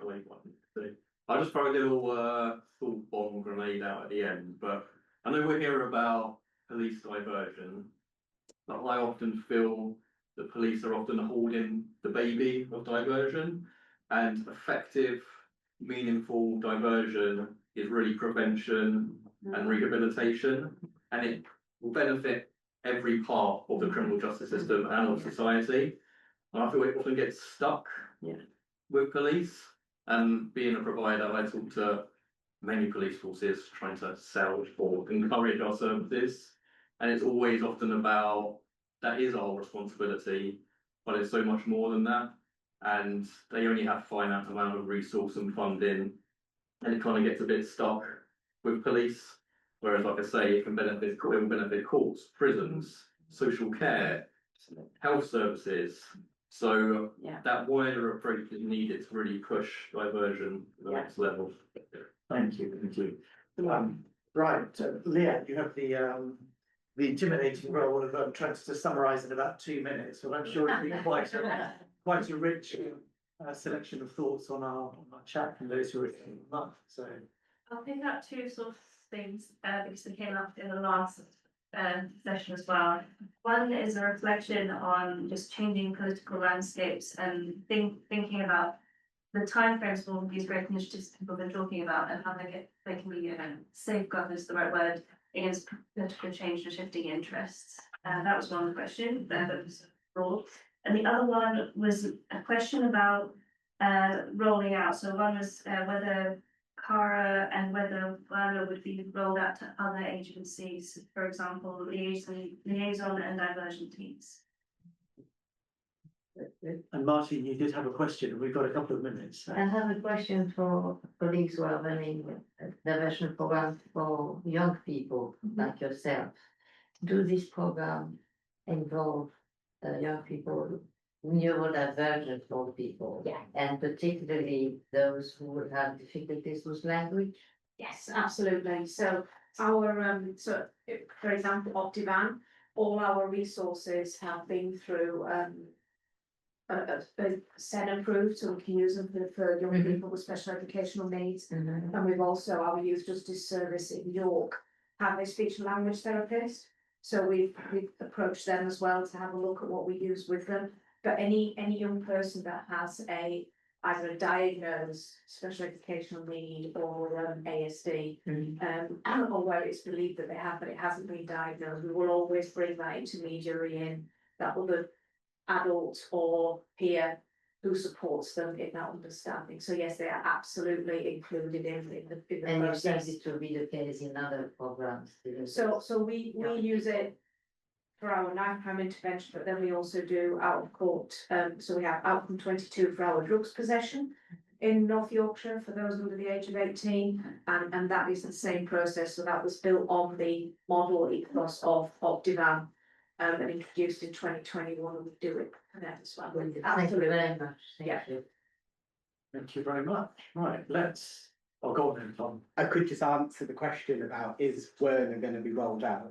So, Dabs Foundation for Women and Girls, which I'm the CEO, funded the University of Birmingham team and a network of women's centres across the country, Anawim being a very, very key partner to establish Werner, among that, test it, validate it, and get it. Now that has been done, yes, it is going to be rolled out.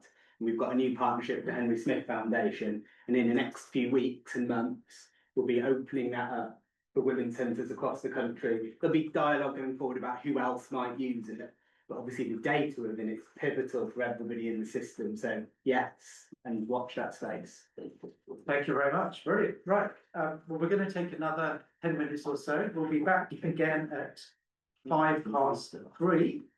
And we will indeed then be hearing from Tom, who will be discussing are the police diverting, which I'm certainly looking forward to knowing the answer to that question. And then we'll be finishing with Professor Adam Crawford, who will be talking about listening to the voices of people with lived experience, which was just one of the themes that was just being surfaced towards the end of this session. So very much look forward to that session. I hope those who are joining us online will join us again at 3:05, and look forward to seeing you then.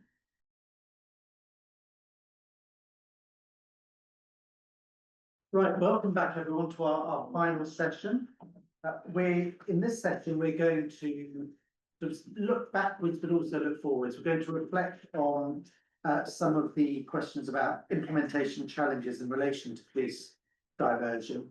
And then Adam, that with Tom McNeil from JABS, and then Adam from the University of Leeds and York is going to be talking a little bit about lived experience and some of those questions.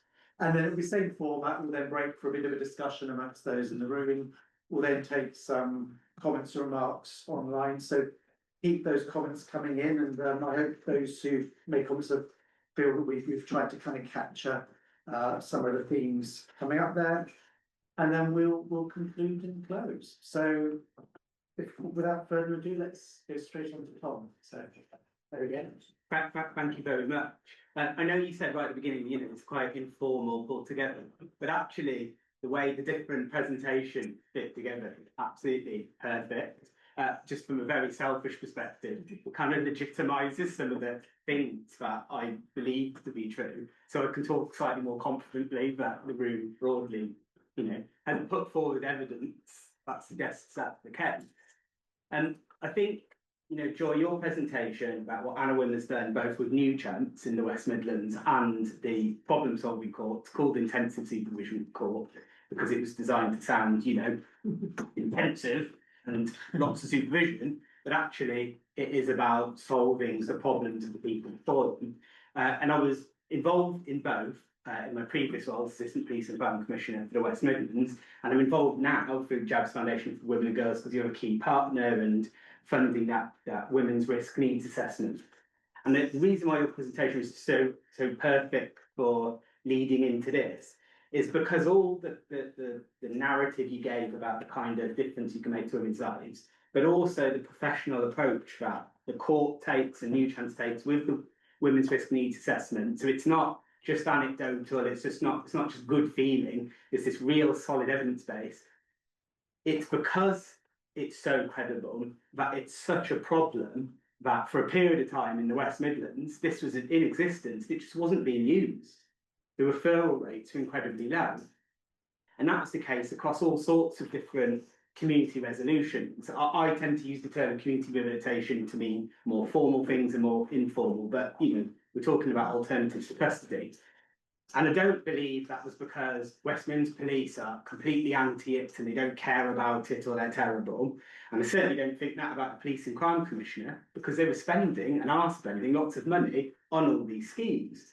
But the referral rate's just incredibly low. And I was there for 7 years. I started off as the advisor to the PCC, the previous one, and then became the assistant one.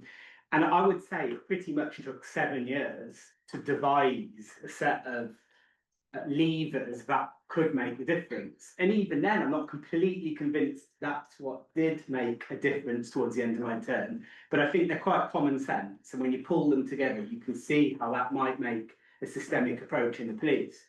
But in those 7 years, I would talk to many frontline officers, middle rank officers, senior officers, and chief constables at the publicly held strategic board about these different schemes. You know, women in crisis shouldn't be being imprisoned in most cases. We've got this scheme, we're really proud of it, but the referral rates are low. And there'd be a lot of repetition about this. And nothing would ever really change, despite the fact there was clearly agreement that this is a good thing and they wanted to make a change. And so I think it just made me realise that there does need to be an awful lot of pressure on police leaders. It's self-imposed from those who really get it, but also imposed from other angles. And then a real mandate and expectation of a real systemic plan. Because even now, the schemes that we haven't talked about today, which have, you know, decent evaluations, they might not always meet some of the standards, some of the research talked about today. It's certainly not always randomised controlled trials. But for example, there's a programme in parts of Birmingham, which is for people who've had long-term addictions, very serious, you know, drugs, heroin, crack cocaine, very much revolving door candidates, have been in prison many times. Police-led scheme, so it was developed by a police officer who's not that traditional of copper, but police officer working in partnership with others. Incredible outcomes, really. People who, you know, other people completely give up on. But if I went to a different part of Birmingham or the West Midlands, they might just not have heard of the scheme. And it had been on the BBC website, news, it's been in other national media a lot, and you just can't get people to kind of record it unless you've got the systemic approach. Now look, I could talk about that context, about that for a long time, but we don't have much time. So I'm just going to get straight to brass tacks. It's the same I've been using recently. I'm not completely sure I know what it means, but it sounds serious. Really, with a set of recommendations for what I think we presented these recommendations to the Chief Constable of the West Midlands Police, who I think looked at them in the round and acted on them, because referrals did go up dramatically as a result, almost the next couple of weeks as a result, on New Chance, on Cara, but not necessarily everything. And somebody rightly, I've written this up for Centre for Crime and Justice Studies, and somebody rightly emailed me saying, West Midlands doesn't do actually that well in the league tables. And I said, well, a couple of things. Recording makes it hard to compare. And I don't believe every single scheme improved as a result of some of these measures. But in any event, I don't pretend they're perfect. I don't think they are. I think they've got a long journey to go on, but they did make some really good improvements, and I think it's down to some of this stuff. So first, the Chief Constable, you have to have that dialogue with the Chief Constable about this. Out of court resolutions, community rehabilitation has to be something that's talked about a lot from PCC. It can't be a side issue or just one board agenda item, it'll disappear. Then you need to expect a pretty operational plan presented. It's not for the PCC or other parties to tell the police what to do. But you do need to see the detail of how you're going to cascade that down to the front line. Because I'm pretty sure I could still go to a number of community policing units, neighbourhood policing units in the West Midlands, and some of them still wouldn't have heard a New Chance at that front line. It's not their fault, but it's not cascading down, and it needs to be seen as a matter of performance to the management. And then it needs to be built into the performance assessment of frontline officers. Only if it's relevant to the role, of course, not every function will come into contact with this, but it needs to be cascaded down to that. And then some other points have been made. You mentioned it, Joy, about how it's been made easier to refer people to New Chance, like reducing the bureaucracy. I gather at one point for New Chance, even though it does have this option of flexibility, referring somebody who may well be in crisis sometimes, it would end up being stuck on their file as, you haven't finished the job yet. And somebody could be really good at knowing about it and referring to it, but then they might get picked up on as failing to deal with things on their caseload, for want of more accurate terminology. I think moving on to some slightly more bigger structural changes that are needed, and you can't just expect West Midlands Police or any other police force to do all this on their own. And it goes to a point that's made before about the system change. I just think in so many of the different schemes that exist, again, which have an evidence base, there's such obvious opportunities to improve on them.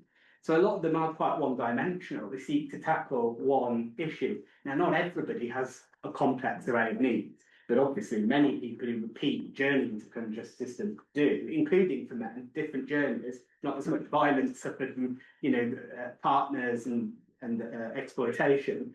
But if there's more co-location opportunities, if there's more co-commissioning and real tangible steps, not just board meetings where you talk about it, real specifics of are you going to be based in the same location, I think big differences can be made. And just a couple of final points before I wrap up for any kind of conversation. Evidently this needs to happen in police officer training to raise awareness. So the chiefs need to really know what are the suite of options. Then they need a plan for how it's going to be cascaded down to local police leaders and officers. But then it needs to be built into that training. And if it's a 5-minute session, like when I was a special constable and I got told about trauma for 5 minutes in a room. But don't blame anybody. That's quite a long time ago for a start. So it's probably moved on a bit since then. It's got to be more intense and treated as a major function of policing. Not them doing it. They can't be expected to do it, but they can be a key part of making sure that providers are there and given the chance to do their work. There needs to be high quality handover processes. Honestly, I've shaved my hair off, but when it was longer, I was pulling it out all the time. That's why I shaved it off. Pulling it out all the time, because you'd meet some great policing leaders, frontline and senior, and then they'd just move on. They'd move the portfolio and the knowledge would go. So it needs to be a real plan. And I would raise this at the board and I'd get nods from chief leaders, but I think they just thought that sounded like a nice, oh yeah, that'd be all right. But it's pivotal, otherwise that progress will go. And then I think just 2 final points. Last one's a bit throwaway, but I do think in the future it'll probably be one of the most important. First one is, I feel so spirited to hear about some of that dialogue going on at the national level, including with HMIC, the Inspectorate of Policing, and what kind of expectations could be coming down about what police forces really need to be moving into, including how the recording could aid that. But the final bit, I think, you know, the artificial intelligence conversation is everywhere. I think if there are very well tested and safe, supportive tools to help frontline officers navigate this a bit more easily, because it's a lot to take in, the array of different programs, the frontline officer just having to deal with the core job, you know, keeping people safe and the realities of what it is to be a frontline police officer. If there are tools we can be developing to help them find it easier to refer people in crisis, I think that's something worth looking at in the medium to long term. Thank you very much, Tom. Really, really helpful. For those who want to know more, even Tom mentioned the report that he wrote for us, which we published last week.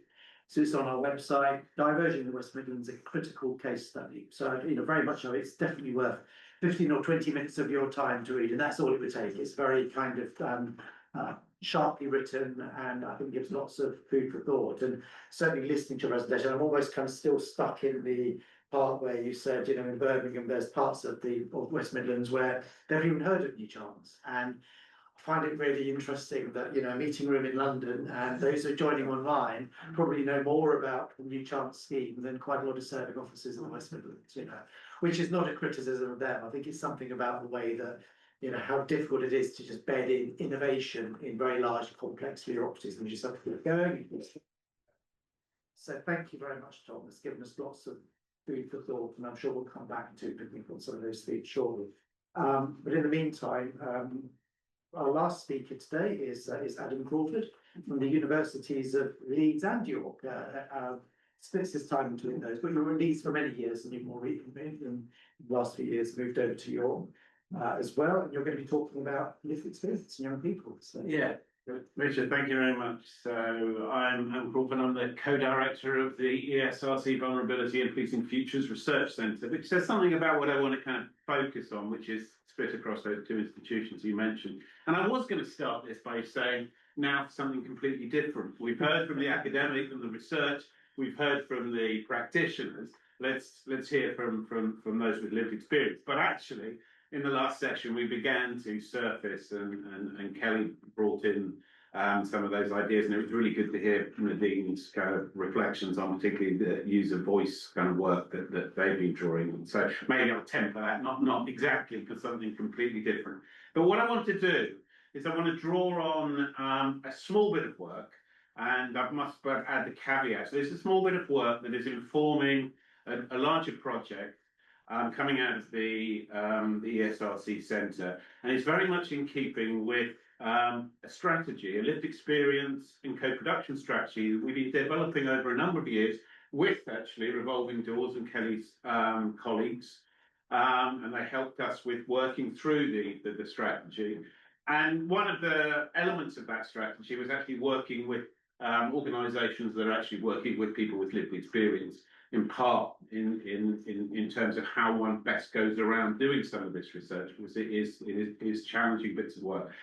What I want to draw from is a kind of a small scale element, but it's nested within a wider relationship, particularly with Revolving Doors, because Revolving Doors is a formal partner, and Kelly sits on our national engagement group, and we've been working with them over some time, working with Natalie and Sarah, who are the researchers on this project. Do you want to move to the next slide? So this just really draws on 3 focus groups that we've conducted with the support of Revolving Doors and their lived experience group members, the last of which was conducted earlier this month. So we are very much still reflecting on, so in August and September were when we conducted these 3 focus groups. The 3 focus groups, one was a male only, another was female only, and the third group was an ethnically diverse group in terms of kind of structuring the conversations that we had. And so what I'm going to present, many senses touches on a lot of the subjects that I've been sitting kind of keeping quiet, because many of the issues that have been raised are exactly some of the issues that have been raised in the focus group. There's some of the kind of demographics there, but I think the thing to emphasise, of course, and Kelly could say a lot more about this, is that these are focus groups that individuals have significant experience of interactions with policing and criminal justice. So these are people who have had a significant engagement in that sense, some of whom, but not all of whom, had experienced of some kind of diversion. So, and some were uncertain in some senses whether they had experienced some form of diversion, and some of the kind of questions and issues about what constitutes diversion, in many senses, were also reflected in the discussions that came out in those 3 focus groups. So I'll move to the next slide. So I basically draw together, and you probably won't be able to read some of the actual richness quotes. Hopefully the slides will be circulated to colleagues. But just to pick up on some of the, first of all, one of the key issues that we did get into was about the nature of diversion, what diversion constitutes, their understandings of diversion, etc. And many were very much of the view, and that has been reflected, of course, in a lot of the diversion practice, that it was often diversion seen as something for first-time offenders and young people. But that it shouldn't just be seen as something for young people and first-time offenders, but was also should be available for those stuck in the system, those who are very much, it brings with it some different challenges, which we'll come back to, so that it shouldn't just be targeted only at those first-time offenders and young people, but it presents some real questions and challenges about how you deliver diversion for those who are much more entrenched in kind of relationships with multiple needs as well. So diversion can also work for people that have been in the system for a long time, as one said. And key issues about how, for those groups of people, how that responds to some of those multiple needs. And so how that actually engages with the individual and personalised dimensions, and as we'll come back to, in a sense, the turning points within people's lives as well, because often these are people reflecting back on their own trajectories across their engagement with criminal justice. The next slide, please. Perceived barriers, and a number of these have kind of come, but let me just focus a little bit on particular issues. I think the lack of trust in police, not exclusively police, but the police. Also with other organisations and other particularly public service organisations. So significant levels of distrust and a real understanding of what that distrust means, how it manifests itself, what it means particularly for any offer of diversion, and the way in which that is couched. There's some really rich discussions about guilt and about admission of guilt, and there's a few quotes there that actually kind of think about the challenges of guilt, partly because of the big trust issues, as one female focus group member represented their real concerns that there may be as to what exactly that they were being offered. So the potential requirement to admit guilt was a real set of challenges for many of the people that we spoke to. Concerns about diversion being, and this we come back to, being a tick box exercise. That is it just turn up, do this, and then without actually engaging with the significant issues, and where it comes across in those kind of forms, it's really seemed to be kind of inadequate. Capacity of services delivery is a recurring theme as well, but also, and this comes across a lot, is about I suppose the timing for the individual as to when on their own journey, and whether they're ready to accept support at a particular moment in time. And this is very much about, I suppose, tailoring and the individual, but it's also about, goes back to some of the practical issues about how diversion is presented as an option. So the importance of turning points, the importance of the way in which that fits with narratives and self-identity, but also kind of broader issues about desistance. So in terms of some of the discussions, sorry, next slide, please. So in terms of some of the discussions that we moved on to about what diversion should look like, about the kinds of things that from people's experiences, a really strong emphasis about the messaging, about what diversion is, what it entails, its implications. There's often a kind of almost a kind of a contractual nature, particularly of deferred prosecution, the kind of contractual nature to this, which kind of almost kind of embodies, in terms of that kind of contract element, a kind of a rational choice actor, which kind of presupposes people are at the right moment to make rational choices, but also that people have the information upon which to make those rational choices. So some real questions about the messaging, about how it's delivered, who delivers it, etc., and how that's received. The person-centered, the kind of relational, so the quote there, the one that really importance of the kind of relational dimensions to relationship between the person and the importance that is echoed across the numerous things about context mattering. So the kind of holistic and individual approach to the individual needs at the right time on the individual's journey. The importance of care and compassion, and again, not seeing it as a checklist. There's some real sort of issues that got surfaced in that, more specific issues in terms of training, but also in terms of the kind of the navigator or the key worker model as to how an individual can be overseen in terms of that and the relationships that can be built. And there's some really interesting discussions about the way in which that's fostered or encouraged, where the individuals working can draw upon their own lived experience, so where that can be drawn into the process. So next slide, please. So I kind of, in thinking, going through the data, was kind of thinking about, so this session is very much about police reform and culture change. So what are some of the implications of this kind of work for delivery models? It seems to me that there is a real set of challenges, again, it's been surfaced already today, about the importance of the offer and the way in which the offer is constructed, by whom, in what context, and its implications, notably with regard to particularly big issues about criminal records, etc., the longer term implications. I think there's a real, and again, I think it's been a bit surfaced today, a re-evaluation of the role of the police. Is this core policing? And if it is to become core, because I don't think it is core policing today, if it is to become core policing, what does that mean in terms of the organisation, in terms of organisational culture, and what does that shift mean in terms of a kind of shift away from prosecution mindset to a much more person-centred relational approach? And I suppose from my perspective, with a centre for vulnerability, there is a kind of shift, and there are opportunities in terms of thinking about people's vulnerability rather than thinking about initially them as criminals, as offenders.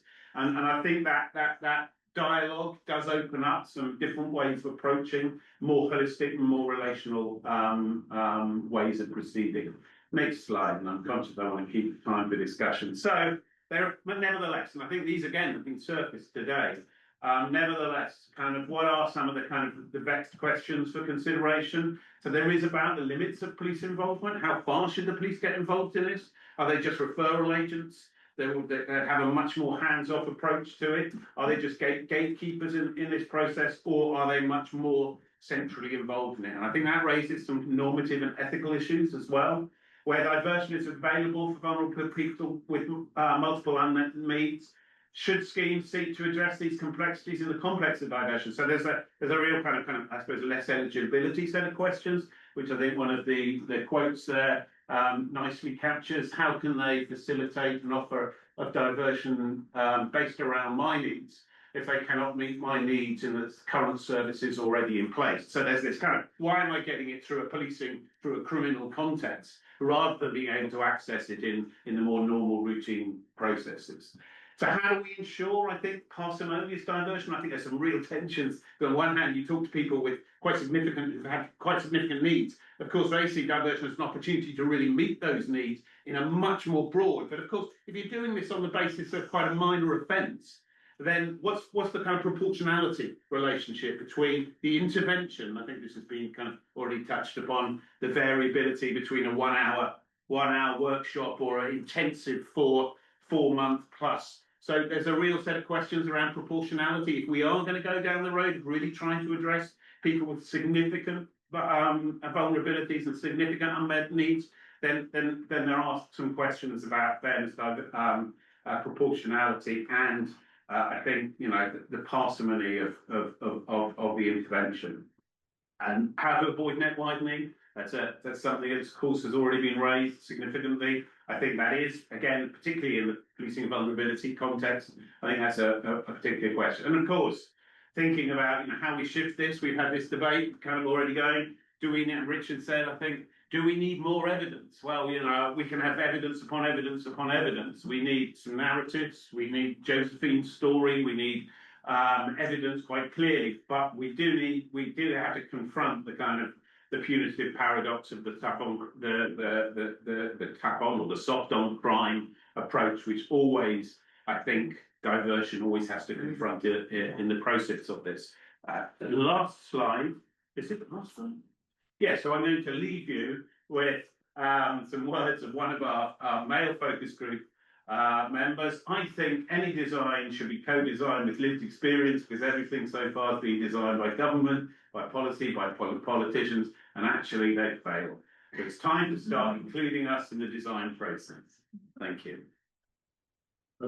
Thank you very much, Adam. Really good presentation and a really nice way of drawing, I think, a number of themes that we've been discussing this afternoon together.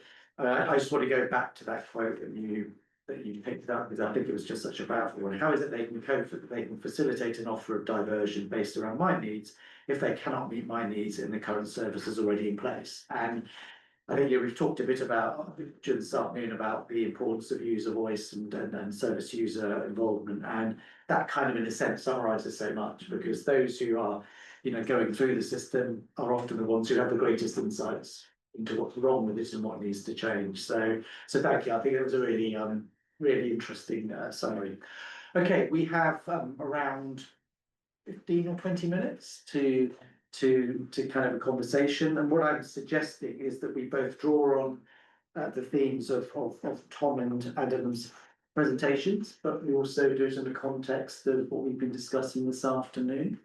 So I'm sure there are some thoughts, and we'll come back to those online as well, and we'll have a further and a final nibble on the sort of the interesting tidbits that are being dropped, no doubt, in the chat right now. So don't forget to use the chat, and we'll certainly come to as many of those just towards the end of this discussion. So any further thoughts? Definitely, Justice. A few thoughts and things to flag from Transform Justice. So we do the crime resolution tracker. Some of you will have seen it, which is a crude way that we try and promote out of court resolution use versus charge in particular amongst forces. So we rank all forces on their use out of court resolution versus charge, and we praise the ones who are at the top and encourage the ones who are at the bottom to talk to us. I'll just say, in response to some of the challenges Tom was mentioning, we are interviewing the top 10 forces in this year's tracker to understand how they have achieved this high use. And definitely one of the things that has come up is the challenge of officers not being aware of what's happening, and where the forces are doing well. It's just relentless, the effort they go to put these options on the radar of frontline officers. They've got all sorts, we will share in the write-up that we do, but they've got all sorts of ideas. Floor walkers was one of my favourite ones, where they just literally, members of the Outdoor Revolution team are like wandering around and I think just looking for any case that they can make an out-of-court resolution. And they have, they kind of local champions in different areas. They have good scrutiny models kind of locally, where they kind of can feed back to local teams about how they're using it. So it's like, it's a big job, and where they're doing it well, they've put a lot of effort into it. And it's not just putting something on the intranet and sending kind of a comms email out. That doesn't work. I also there's other things coming through from that as well, but I'll save them for afterwards. I'll just mention another piece of work we've done, which is around victims whose cases have been dealt with out of court resolutions, which have been quite absent from today's conversation, and we feel ourselves like a bit of a new champion for them. But we did some research with 1,200 victims of all sorts of crimes, and resolutions, but including some who had their case dealt with out of court. And we did some interviews with some of those victims whose cases have been dealt with out of court as well. So just to say on the kind of tough on crime narrative and how to challenge it, victims are generally positive about these options. I will say they're not thinking about rehabilitative courses and interventions. You know, they want a good letter of apology, the person to get a bit of a telling off, maybe compensation, you know, nothing complicated. And sometimes the police do that well, and sometimes they do it really badly. And if we're trying to make the case nationally, politically, and even to chief constables, I think a lot of police forces are quite divorced from how victims are experiencing these options at all. And we could do much better in sort of supporting them to get better evidence on that so they can improve, but also talk about how they work with victims. And then finally, I would say, kind of connected to that actually, on the simplicity of things. I mean, a big intervention isn't always useful, and actually the reoffending data that we regularly FOI for conditional cautions is the same as the reoffending data for simple cautions. So doing nothing, it looks like, you know, it'd be good to kind of dig into that, but doing nothing with the caution looks to be the same reoffending wise as doing something at the moment. So what we could use that as a starting point, I suppose, and think about, you know, how we build on that, but it's not always with a big sophisticated kind of intervention or course. I will be here. Do nothing. Do nothing. Yeah. Yes, please, if I can. Just to pick up on some of Tom's observations, and just I guess just for the benefit of everyone here and online, as to some of the work that we've done that's starting to address some of those. So in terms of that reduction in kind of bureaucracy and across our delivery, we have looked at tech and innovation. So we have, as a portfolio, produced some applications around decision making and case management support. But also forces they've been quite innovative. So a bit of a shout out for England and Somerset, who have produced their own decision making app. And that's primarily looking around a focus of chance to change, so their deferred prosecution model. So it's designed up for the front line, and it's a decision-making app that will sit first and foremost, ultimately, if this person going to be suitable for the deferred prosecution scheme. It will take them through a series of questions and a pathway that will come out with a disposal outcome. So again, that brings really great consistency, but also promotes the use. And I think floor walkers is interesting, because I think England and Somerset were definitely looking at that when they were starting to bring in this new app. So I think that's been in place for the last year. But what we did is sort of said to Avon and Somerset, well, actually, we want to kind of promote this nationally. So that's actually available for all forces to use at no cost. So again, you know, also mindful of the kind of the cost that apps and digital and technology kind of comes with that. But also we have a self-assessment survey. Again, that kind of digital approach, looking at key areas, victims being one of them, scrutiny and evaluation. So that they can enforce assess where they are in that kind of journey around this kind of new framework, but the kind of the approach that we want to take around diversion.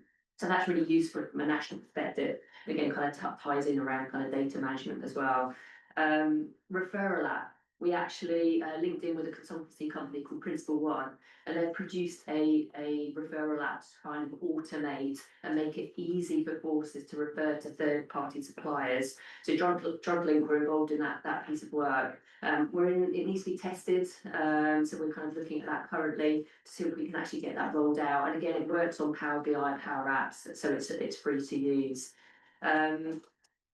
What else did I want to mention? Again, just sort of tying in around the Trailblazer with some of the kind of structural changes and that sort of top to bottom approach. What we're hoping, and that obviously Alison discussed earlier, is that through the work of the Trailblazer, that is going to really examine and evaluate and test an end-to-end kind of modelling requirements, that all of these things will be brought into that, so that it will assist and inform policy makers across obviously government and get government support. It will feed in hopefully a good argument and an evidence base. One, obviously to provide the modelling, but also to support investment around output resolution delivery, because obviously there's a cost, and obviously that's really significant. And lastly, and I promise this is my last point, is we've just produced a rehabilitative interventions delivery plan. And the idea behind that is, whilst I go out and speak to all our stakeholders and partners, to actually bringing everyone together and creating an output resolution board, or bigger working group that brings in health, that brings in obviously government partners, that brings in the third sector, all our partners that have a voice around the table with a clear governance structure that actually make things happen. So rather than, and I think that's the danger, isn't it? Especially just picking up on movement of staff, movement of leads, and they take away that passion and that expertise and that experience. If we have a functioning group with governance, then that shouldn't happen. And that will maintain the momentum around all the output resolution business activities that we know need to take place to actually engender change and all the things that we've been talking about today. Yeah. Thank you. Thank you, Tim.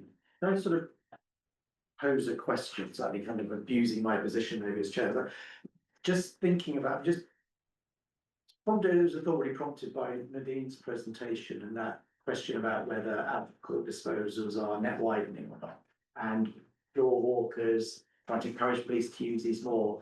And I suppose, I mean, it's an obvious question, which I'm sure everyone around this table and many listening online will have thought of, is, is there a risk here that what we're doing is just encouraging the police to process through a different kind of mechanism out of court resolutions individuals who would not actually be prosecuted?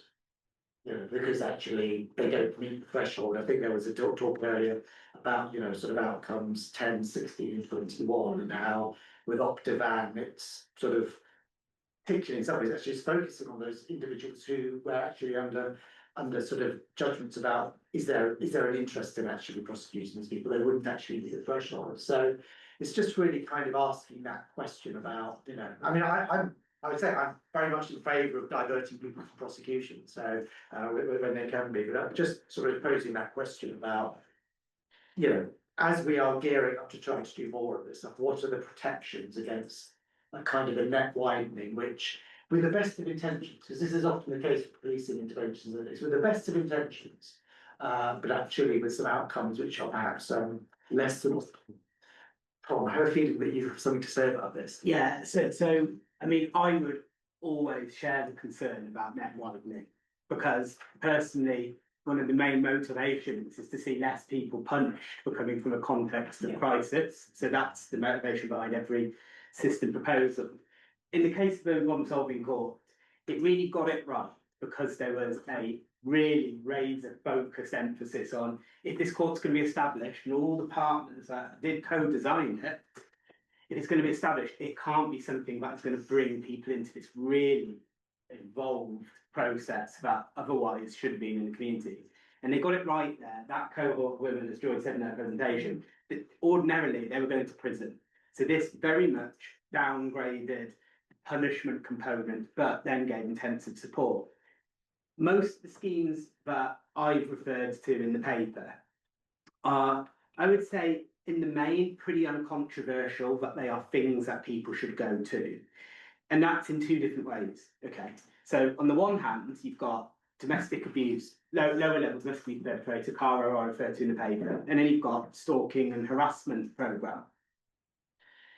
Most people in criminal justice circles that I work in and in public domain and public debate, they want to see more done about male perpetrators of abuse. So generally, the concern I would hear is that those aren't enough. PAR is too low level, actually poses a risk that not enough is done about perpetrator behaviour and that the real severity could be hidden. So normally the concern is that it's not enough.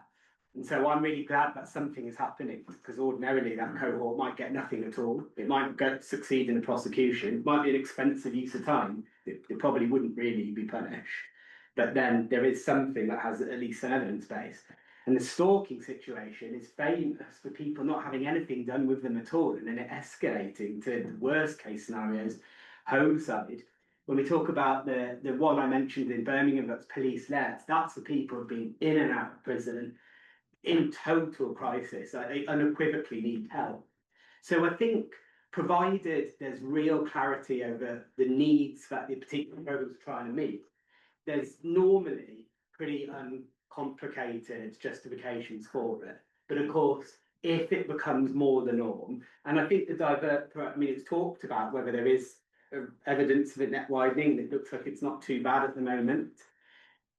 If there's more of that kind of stuff, then clearly the risk comes higher. So the lower level of offending, the bigger the risk. But I would just say, in the pursuit of perfection, we have to be careful, because if Divert picks up a few extra people that have to go on an education course, rather than being punished for drug possession, that actually does represent quite a seismic social change, one that we're probably quite far behind on. So that doesn't mean we should just, oh, that's fine, there's some people who lose out. It's just, if that's the next stage to a better system, and then let's have this dialogue about how we make it even better, I would rather go down that route than not do it at all. If I may, just point on Tom's point and colleague's point around gravity matrix, again, just reflect the sort of position within the child space where we've got a more progressive child gravity matrix, where we've got quite a well-established joint decision-making panel arrangement in the majority of areas. The bit that needs to improve are the scrutiny, you know, joint making, joint sort of partnership screening panels post-decision. But I think that's where it comes to public confidence in policing, public confidence in decision making. Actually, if we can show as a where you are looking at high gravity offences, where you're looking at offences that perhaps get into that realm of contention, or to your point around net widening, where we're not meeting a evidentiary threshold, I think there's a separate conversation there around should we call that an out-court resolution, or should we just say it's an NFA and someone's been offered supplementary intervention? I think we blur legal boundaries there. But I do think there's some really good learning to take from the world of children, where actually we've seen real evolution in the last 10 years, such increased use of out-court resolutions, but I think also, you know, much better, I mean, not that inspectorate, the one and single outcome books in reduction of first entrance overall, so less children getting formal outcomes, and we've seen really good inspection outcomes. So there is something working within the child space. It doesn't mean that there aren't inconsistencies, and get me plug in there. We still see huge inconsistencies across the youth justice system, and a bit like MPCC was saying, if you're trying to take some of the collection of research on, generally speaking, no diversion, you know, is it effective in the context of violence prevention, we're beginning to see that actually inform outcomes and more to be effective. Hypothesise that perhaps that talks to the criminogenic impact of being arrested, or going in through police custody, potentially going to court and being bounced back for consideration for an out-of-court resolution. But what we have done is consolidate that into some diversion practice guidance that we published in April. That made a series of recommendations that actually spoke to a lot of what people have said today. The importance of having easy use form, the importance of having persistent and repeated training because of that, transient workforce, you know, clear flow charts. The bit around scrutiny, I think, is one I would labour around maintaining public confidence. That actually, if we can't review when we haven't got it right, then we leave ourselves vulnerable. But equally, just wanted to echo again what Tina was saying, that we're evolving that into an evaluation tool. So in a month's time, we'll have an evaluation tool that's centred towards YGS, is centred towards police forces to be able to evaluate their practice against the best bets around what works for diversion. And then also, probably more interestingly, they'll then get some insights on the back of that. So I'll then get perhaps an application to TJ's out of court data, or NAN's work as the appropriate adult network on what does a good appropriate adult look like. We've obviously heard that as a potential touch point. But yeah, I do think there's a lot to learn from the child space, and probably a bit further forward. From that, you know, we've crime still about 26 years of youth justice and partnership arrangements that have meant the kind of journey of diversion moving further forward. But yeah, a bit of a plug to say there will be some good stuff from the that's very sector focused. Thank you. Shall we take some comments from our online attenders? Okay. So there have been some specific data related questions all the way through, but hopefully I can take that offline and direct them to the local people and connect people on that. There's one question here to sort of put out, which is, if diversion comes with conditions that are compulsory, particularly with regards to drug treatment, etc., how can it be designed in a way that is not coercive and could lead to further criminalisation? There has also been some reflection sort of in between these two last sessions about the court review into the sentencing bill and the centrality of these kinds of initiatives in both of them. And then also, last point, on the potential impact of having targets associated with any of these initiatives and what effect having like targets to achieve could have. I think the person who constantly out there. Thank you. Yeah, the sort of, targets in criminal justice haven't always had a wonderful, I think the offences brought to justice targets, under the last former Labour government, and the way that was very good at pumping up the youth justice population amongst other things. So it's really interesting. Someone here may have some thoughts. So, yeah. Can I take on the target thing, which speaks to the net widening thing, and certainly, as I said, our tracker is crude and it doesn't, apart from comparing to charge, it doesn't look at that. But we do publish their positive outcome rate. So to try and we will be looking at that and our top performing forces in context. But on the targets, we've spoken to a few. Not many forces have targets around out of court resolutions, I think just because it's so off the radar. We did speak to one force who had an interesting one, which was just introduced, I think, by a slightly maverick ACC, who said the new target is that every police officer has to use at least one out of court resolution each month. So I thought, as targets go, they have their problems, but that's not a bad one in terms of just making them. I know one, but if they're not, if half the force aren't using it, then at least they know. Then they're like, oh, what's this thing? They're kind of there. So I thought, and the lead in that force wasn't happy about this target. Didn't think it was good to have targets, but she felt like it did make a difference in terms of just raising awareness of what these options are amongst forces. Yeah. And what's measured is what counts. Yeah. So they don't want to have a go at this question about when diversion, which sounds nice. Look, we're trying to be nice here. We're trying to kind of stop you from criminalising, but you've got to do this. The degrees, and I think Nick, you were saying about that point about this kind of slightly legal grey area in some of these. So, does anyone want to have a go at? I didn't mind expanding on that point. Coming from an operational background, practice background, let's balance that up. There's a head of service. I think youth justice service made a decision today. We'll offer diversion, but we won't do under OC22 umbrella because of that layering of are we using it in the context of meeting evidential threshold or not? And I think it goes back to the sort of question point is if we're one of the things we highlight within our diversion practice guide is the terms of diversion, I think goes down the point, need to be clear.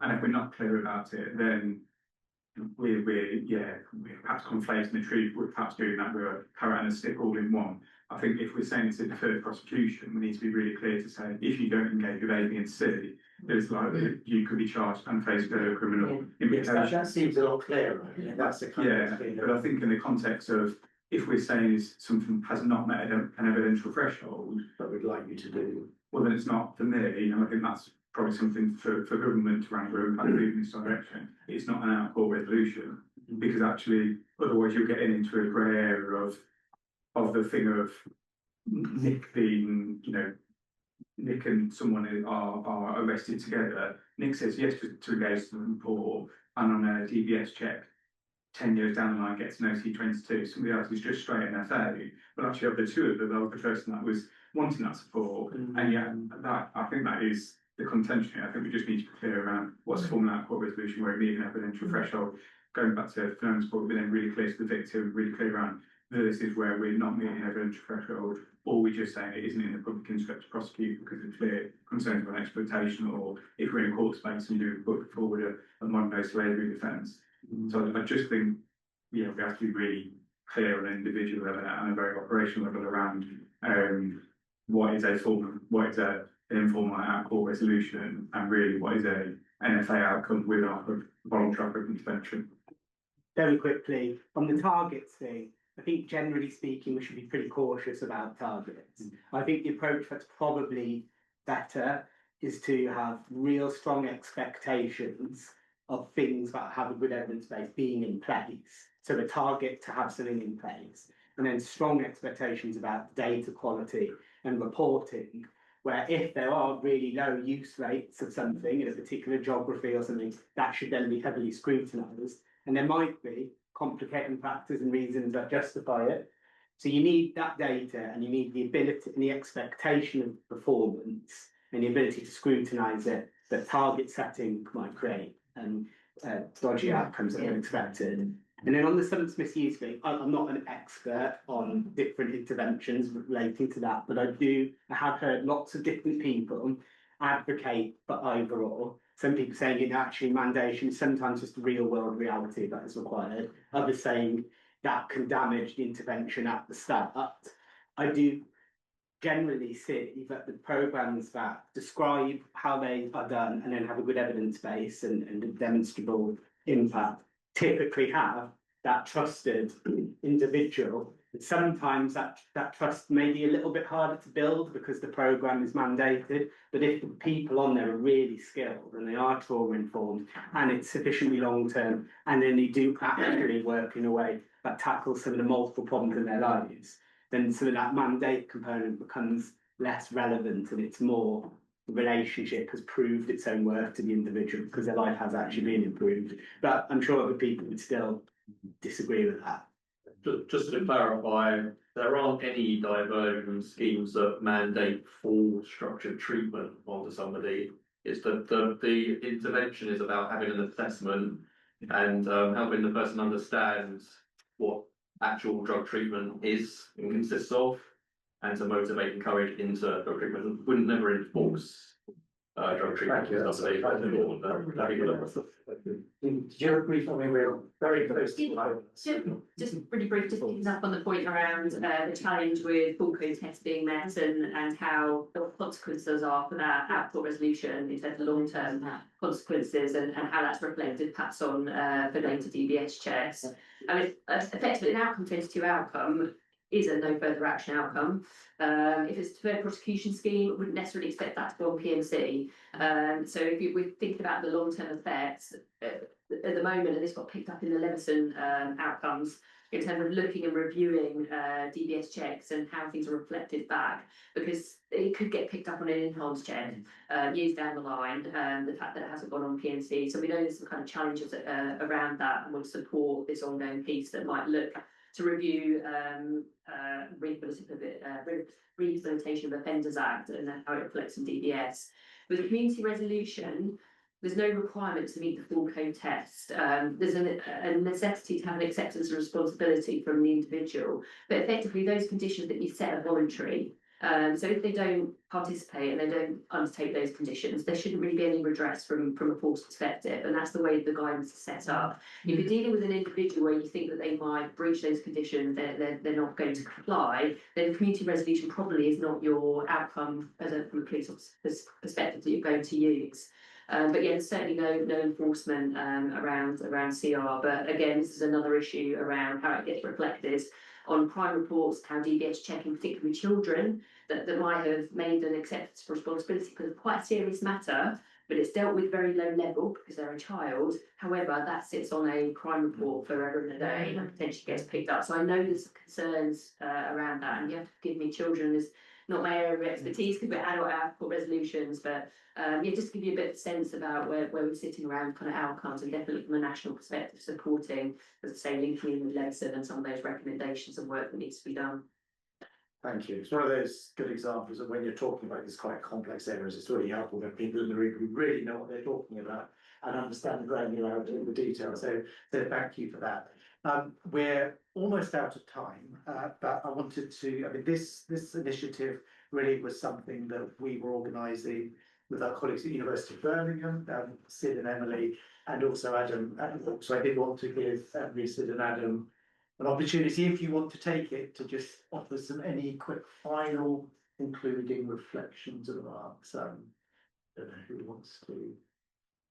Stunned silence at this point. So, well, I'll only just to break the silence, just to say it's been a very rich discussion. So, and I think it's been very useful. So, thanks for everybody's input and time.